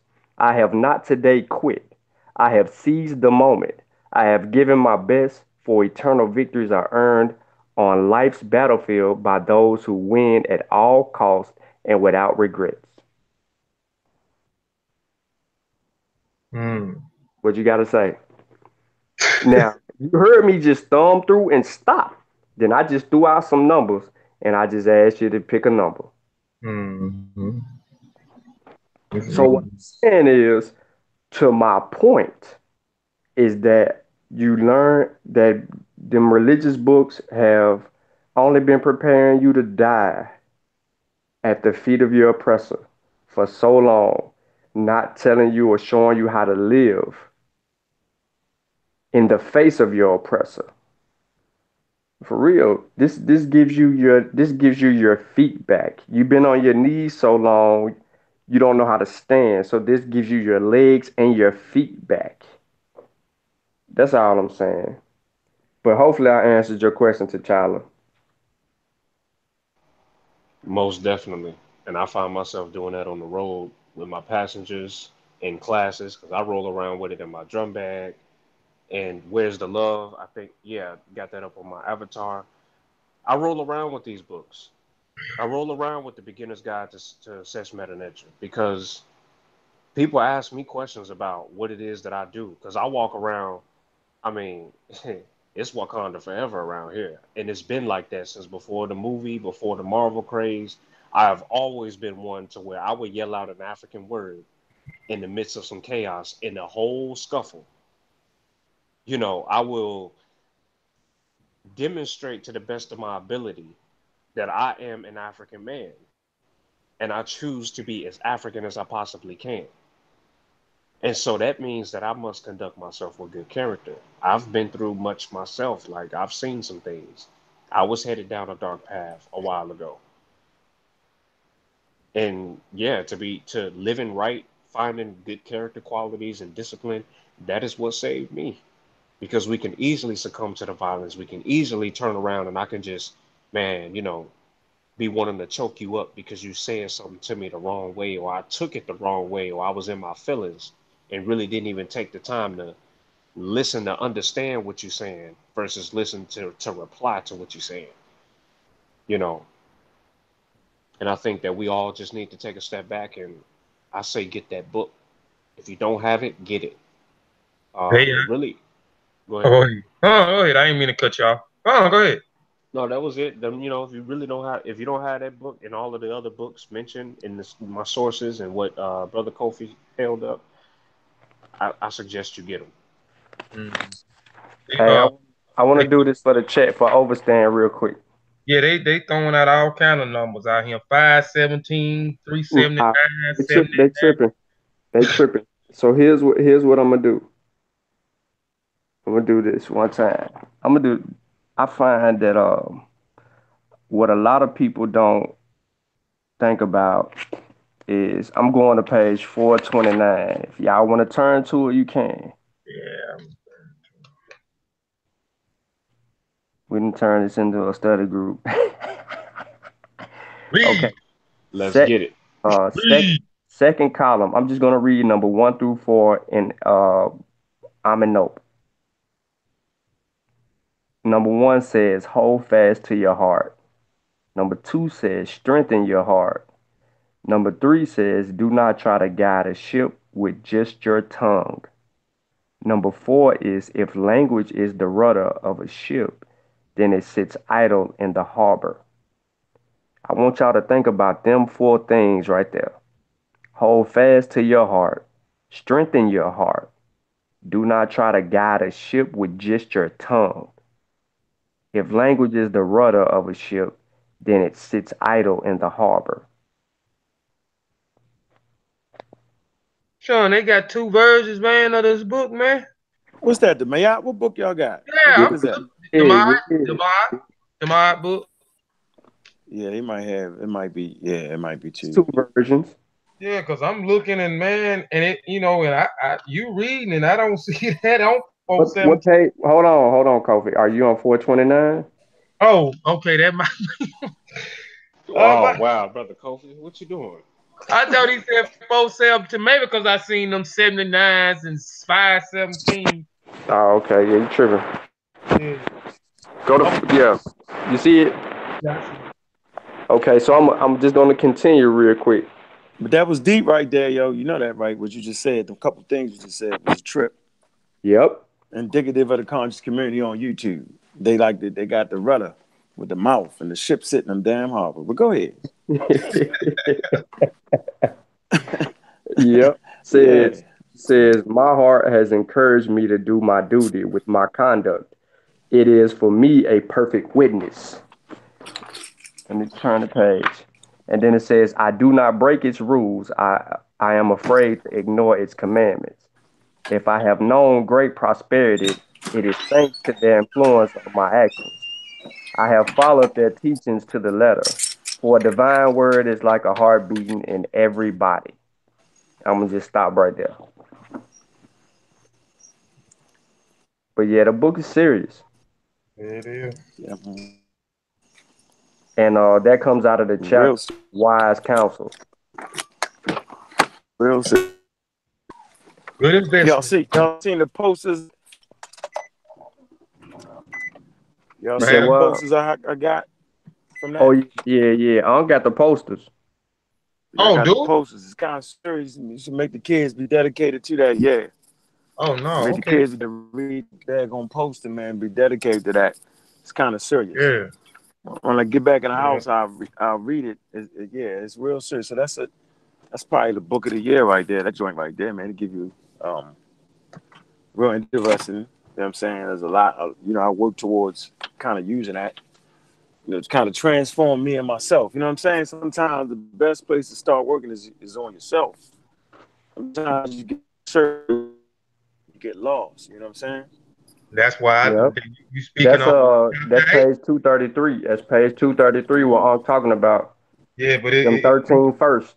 yeah, but it speaks about that in I don't know if that's chapter 8 that I talked about, but it mentioned it in that chapter as well.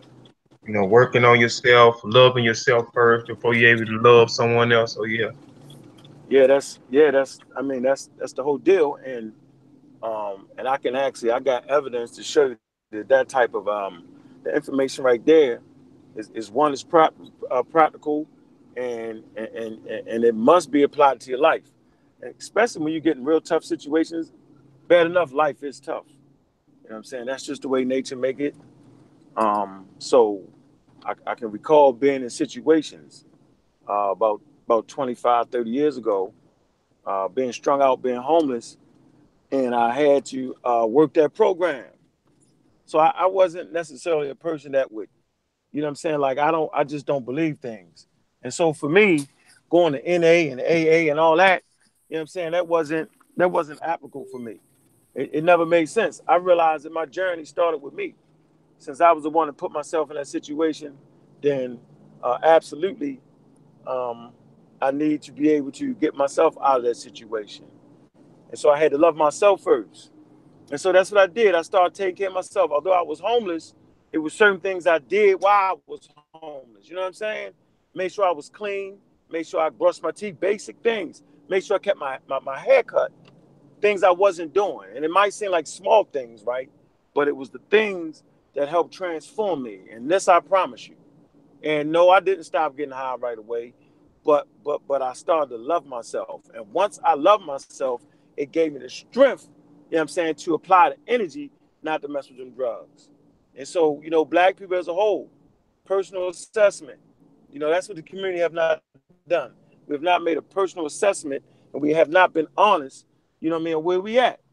So you take a personal assessment, love yourself. We need to start loving ourselves and just recognize where we at.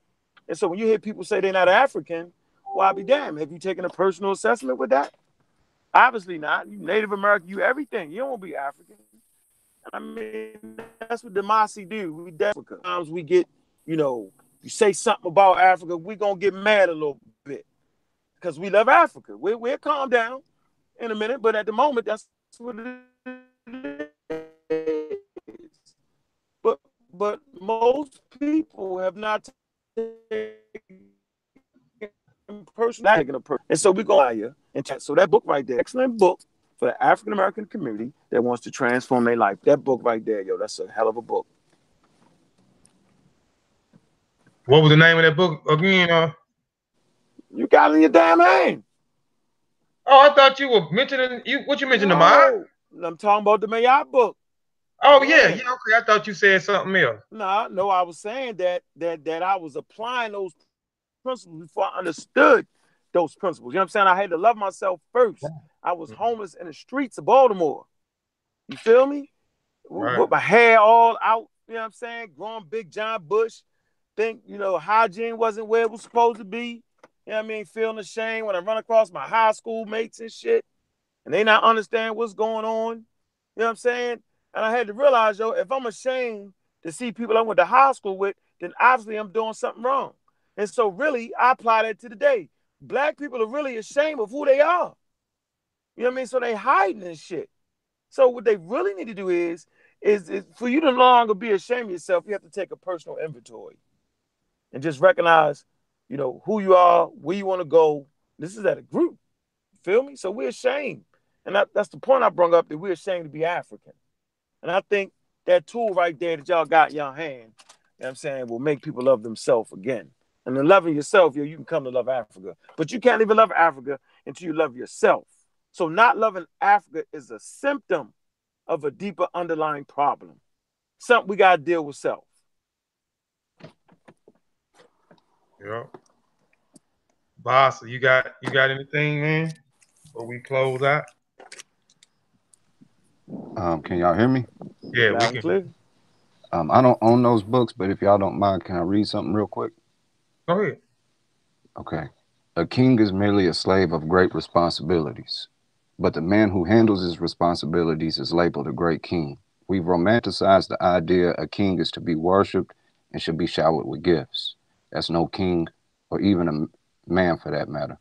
A king is the one who gives his last for his people, praises them, he gives them strength, and never enforces the idea that he holds all power.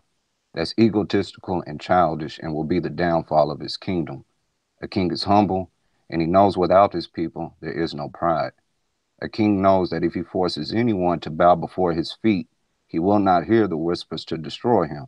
So he bows before his people, and they freely cheer words that honor him on. A good king seeks the wisdom of life, while a fool will seek chaos and destruction. A king forces no one to follow him, instead protects their path, knowing that eternity lies in the eyes of children, for it is the children that will carry on our names. A king does not force you to be anything, instead teaches you that you can be anything, and will only ask, what do you plan to be?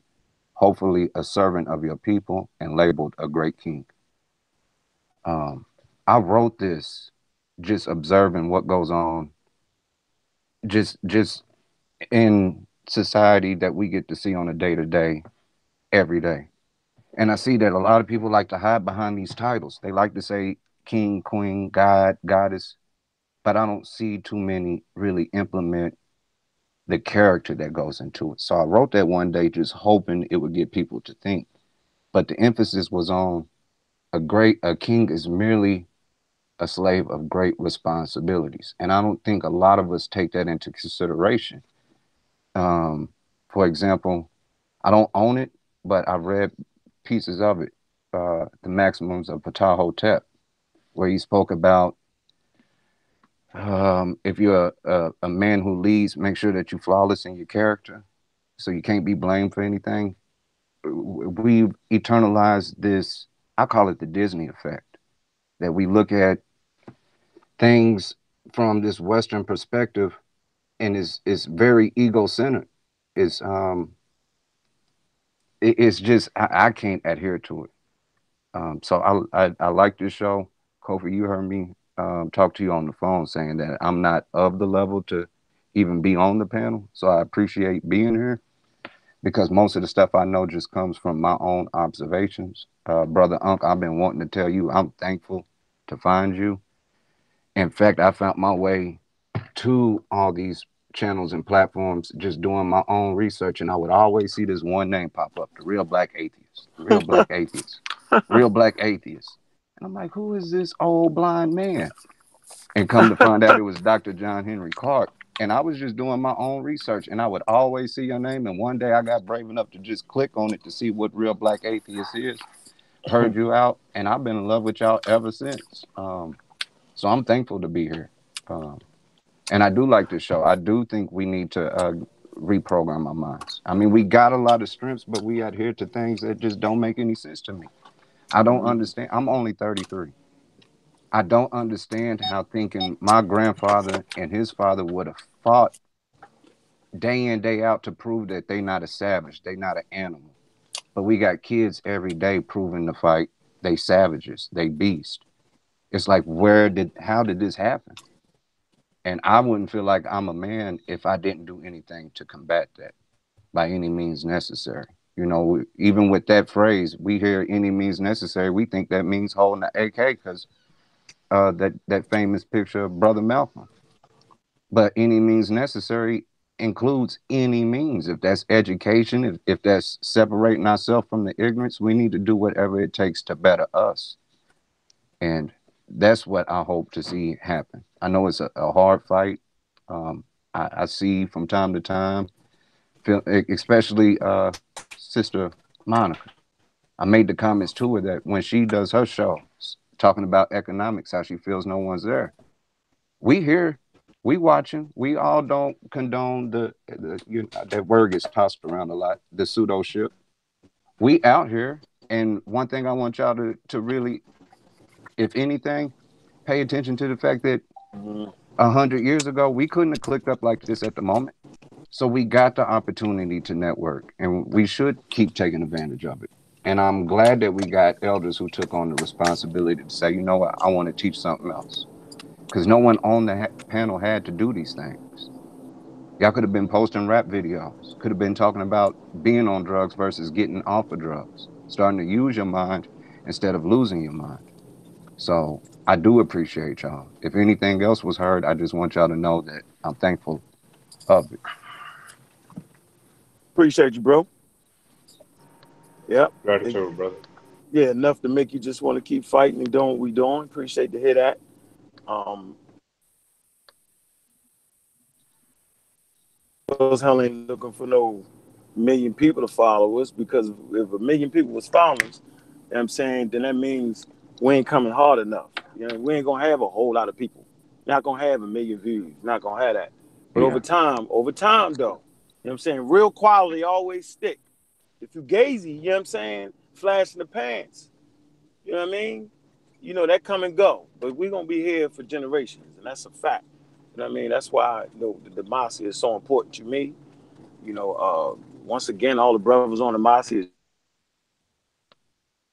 man, we just look forward to just having young brothers at 33. I remember being 33. Remember that. Remember where I was at in my development as an African. You know what I'm saying? So, hey, man, it's a hell of a journey. One thing for sure, two things for certain, we all on that same journey. We all on the same journey, and no one around here think they know everything, because just when you know everything, man, that's when you done messed up. So, you know, it's a learning experience, and it's full. That's all I got to say.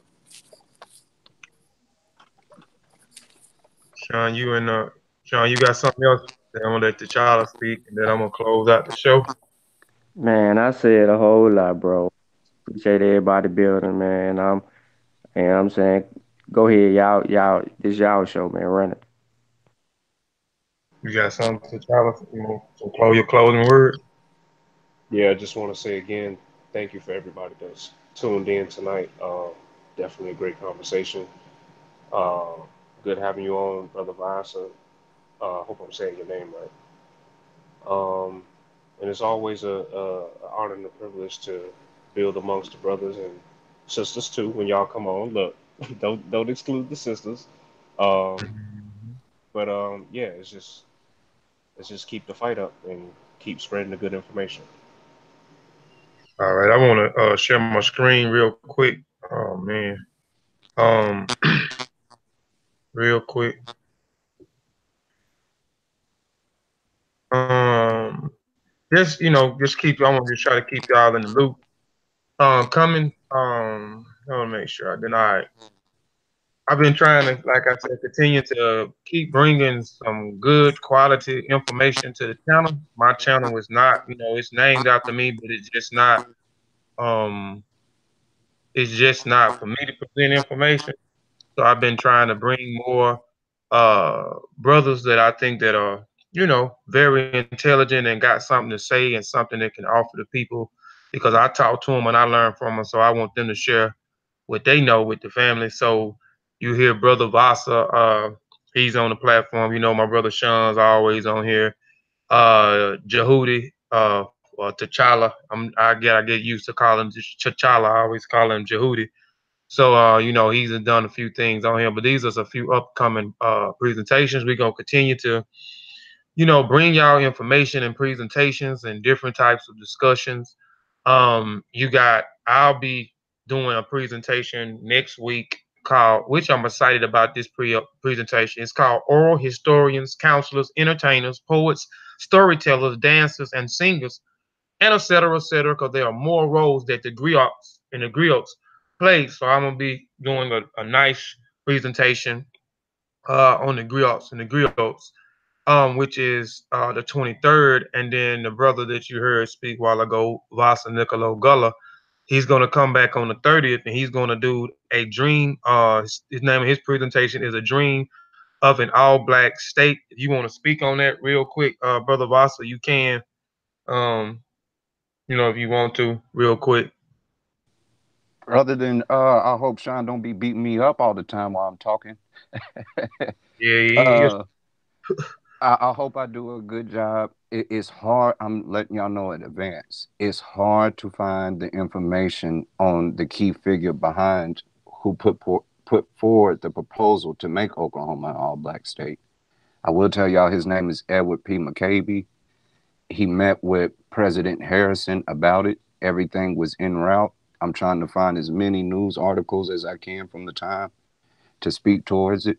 There's not a whole lot of information, but I do think it is something that we should look into. We should look into the laws at the time. I hear Brother Reggie, and even Garfield talking about an all-black city plan a lot. So I hope just that information alone can go out to say that we was inches away from actually having an all-black state. And I'm gonna tie in a couple of other things into it. Kofi, like I told you about the Seminoles and Cimarrones, how I just recently found that they had a group of people called the Cimarrones down in Panama who inspired Walter Riley and Francis Drake to even make it to the Carolinas. So there's a lot of our history that gets left out. And no, these wasn't abos. It lets you know that they was runaway slaves. They escaped slavery from the Spanish at the time and linked in with the British. By the time they get to Florida, you see the complete opposite. You see them running from the British and hiding under the fort. Not hiding under the forest, hiding in the forest under the protection of Spain. So a lot of these people who are speaking right now, they might have, we beat a lot of people up saying my grandma said we was Indians. There's a book called Acres of Aspiration that I read. And in that book, it has a news clipping from 1908 saying that you could offend no black person in Oklahoma by saying that they wasn't Indian. But then it expounds on it saying that the reason you heard them saying it is because they wanted their rights. They wanted everything that was promised to them as freedmen. So that grew over time. And that fight is still there. You got a lot of people right now who's fighting hard to get their freedmen benefits.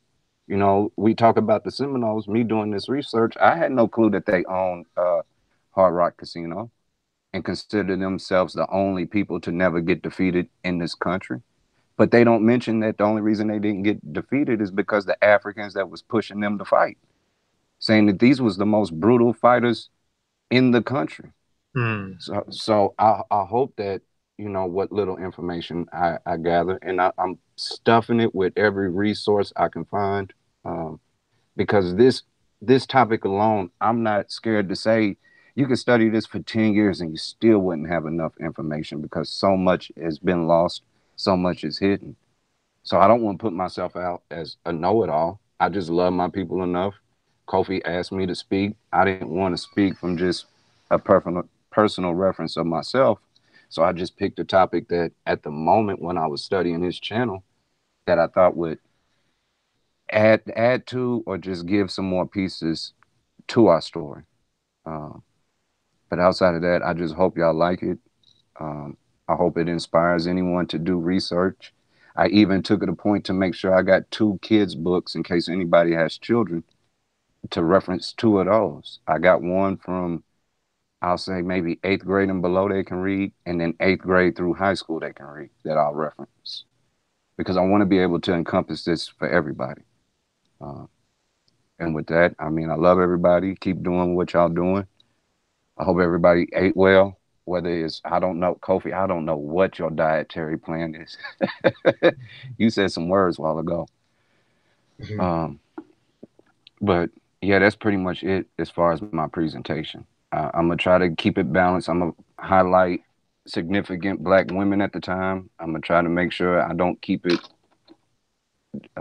stuck on a male perspective. I'm gonna bring in as many women who was a part of the fight as well, and I just hope y'all enjoy it. No doubt. Hey, I got something to say because you just brought up a good point about bringing in the women, Vice. Um, the reason that me and Kofi have been presenting a lot, and you can see that the focus has been on women, is because we're actually trying to, I think you could say it's intentional, but we didn't actually plan this. It's just intentional. We're actually trying to show our women in a different light and perspective, like the prestige, like the esteem, like how high you guys are on the list, on the ideals, the principles. Like to be an African woman is to be that of high status. It's not to be what the Western world wants you to be, which is nothing, belittled, a whore, a trick, a slut, um, just any old thing. This is, I think, intention. Yes, and we are intentionally focused on uplifting the woman, and we have been presenting information that has done that and will continue to do that for a reason because we're trying to combat this ideology that has persuaded our women to deteriorate themselves from their status in this world. That's it. That's all. Yeah, and to piggyback off of that, I don't think they get how much of insulting it is to masquerade ourselves as other people. One of the books, and I've seen it in the chat get tossed around, Black Slaves, Indian Masters. It talks about the fact how, as they were setting up this economic system, this slavery, that they deemed Native women unfit to be slaves, that was an African woman's place. And how insulting is it to sit back and just deny the struggles of them as well, but not pay attention to how much innovations in this country alone was brought through the mind of African women. So when I said that, I want to bring out that, you know, we've been the women have been a key component to fighting for liberation, and that gets left out. It gets shadowed out. I don't think it's intentionally, but one thing I've seen is it does get shadowed out. I'm glad that y'all did it.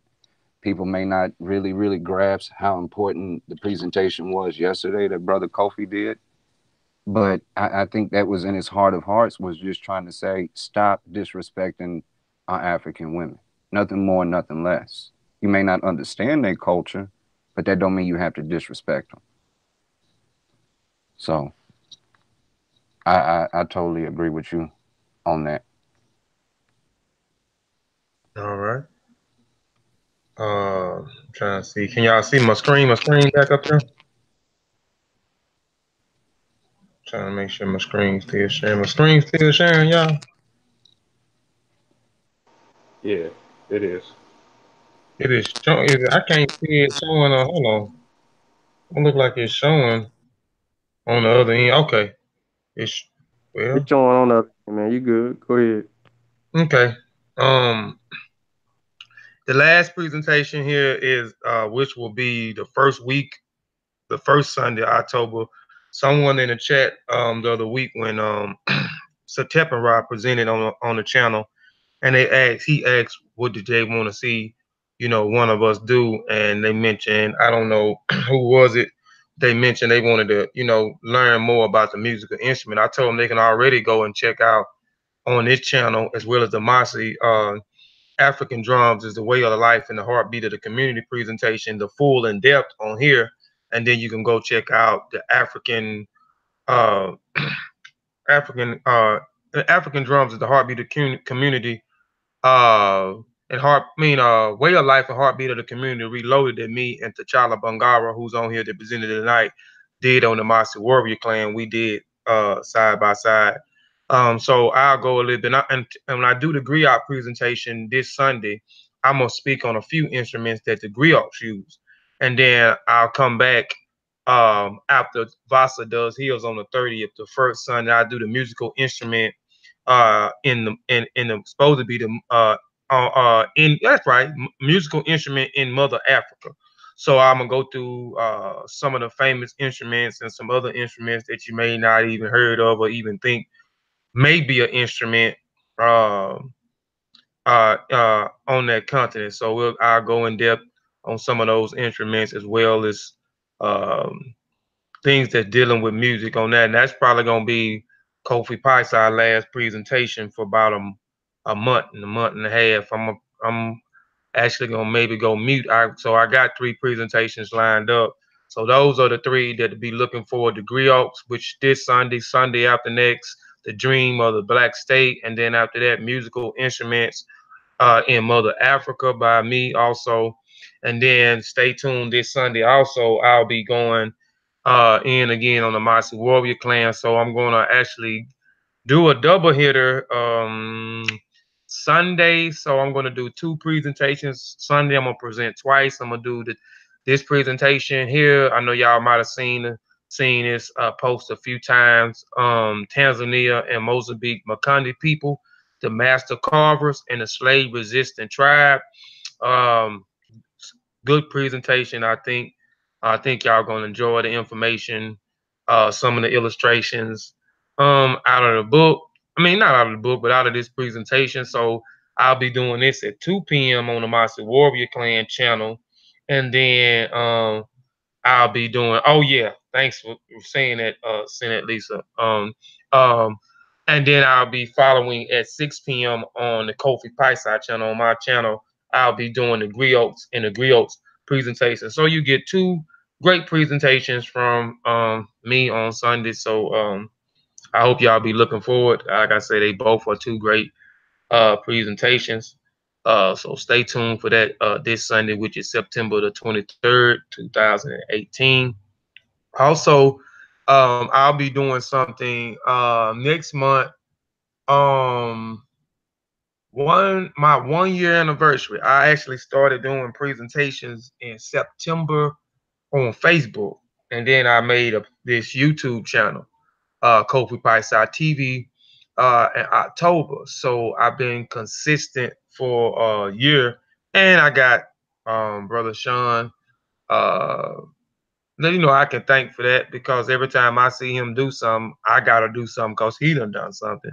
Also, I gotta thank the Monster Warrior clan also too because if Ben do something, I gotta do something. So um, I'm inspired by those guys. So, I'm continuing to do something. So I want to do something for those that have been rocking out with me since the conception of Kofi Paisai TV and me doing things. So I don't know what I'm gonna do for y'all. I don't know if I'm gonna give away a bunch of books to y'all. I don't know what I'm gonna do, but I'm gonna do something for the people that's been rocking out with us. So I'll keep y'all posted on what I'm gonna do something though, which is gonna be in October. Don't know when in October, but I'm gonna do something for y'all. So stay tuned for the Monster Warrior Clan channel, uh, and continue to support us. And stay tuned for Kofi Paisai TV. Please go and subscribe to the channels and hit the notification bells. Please go subscribe to the Seshuma Ani Meta Nature group, which I am a member of, as well as Sin Red Sean Calfani, who is on the platform as well. We are a group of like-minded individuals. Um, like-minded individual who are studying the session of the netter, or what y'all call the hieroglyphs, the writing, which is the writing script, and the language, which is called the Running Kemet. Please go support our Facebook page, which is the Seshima Ani Meta Nature. Also, go subscribe to the Session Meta Nature YouTube channel. If you hadn't subscribed, please go and subscribe. We have a lot of content on there. Also, please go and subscribe to the channel that takes the black man, black woman, and black child Eurocentric mind and Africanize it, which is Kofi Paisai TV, the Black African Netflix. So please go subscribe and support the channel. We're going to continue to bring some solid and good content. Also, please go subscribe to the Monster Warrior Clan channel, which I am also a member, as well as any Red Sean Calfunny. So please go support us, continue to support us. Also, go like our Facebook page. We load videos, we load information, every other day, sometimes every day. So it's a bunch of content on our like page. So please go like our page. Please go subscribe to the channel and hit the notification bell because we continuing to come with this information. Also, please go and um, check out our website, the if you want to learn the Session Meta Nature. Uh, log into this site here. You can actually get the textbook. Saber Wujao is the teacher. Saber means teacher. He has a textbook for the class, which is the beginner's introduction of the to the Meta Nature, the ancient Egyptian hieroglyphic system. So if you want to learn the Session Meta Nature, uh, again, you can either contact me, Sean, or either go onto our website or contact Saber Wujao directly. You can purchase the book off of this website for the class. You can enroll here for the classes as well. You can also sign in. Again, I keep saying I need to go and make sure, because every time I do it, I always say I think, and I should know, but I think it's either $5 or $10 if you want to be a member of the website, where you're able to download and upload books that they have on here for free. You know what I'm saying? Which is a good thing. You know what I'm saying? You can get free books. You know what I'm saying? As you become a member on the website, or you don't. Either way. Also, you can purchase Emiket Simple Session Metadata Penmanship book, A Lesson in Egyptian Hieroglyph Writing. Book one, is basically focused on the monoliterals. Also, you can buy the book that everyone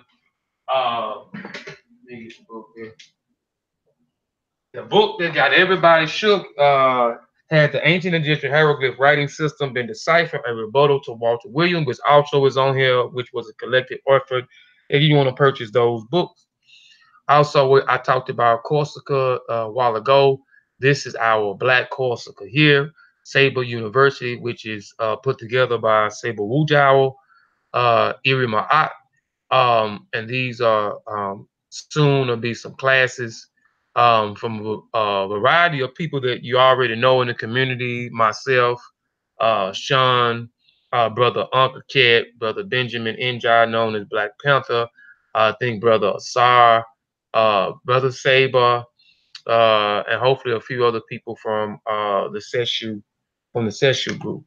And if you're interested in teaching a class on here, contact Saber.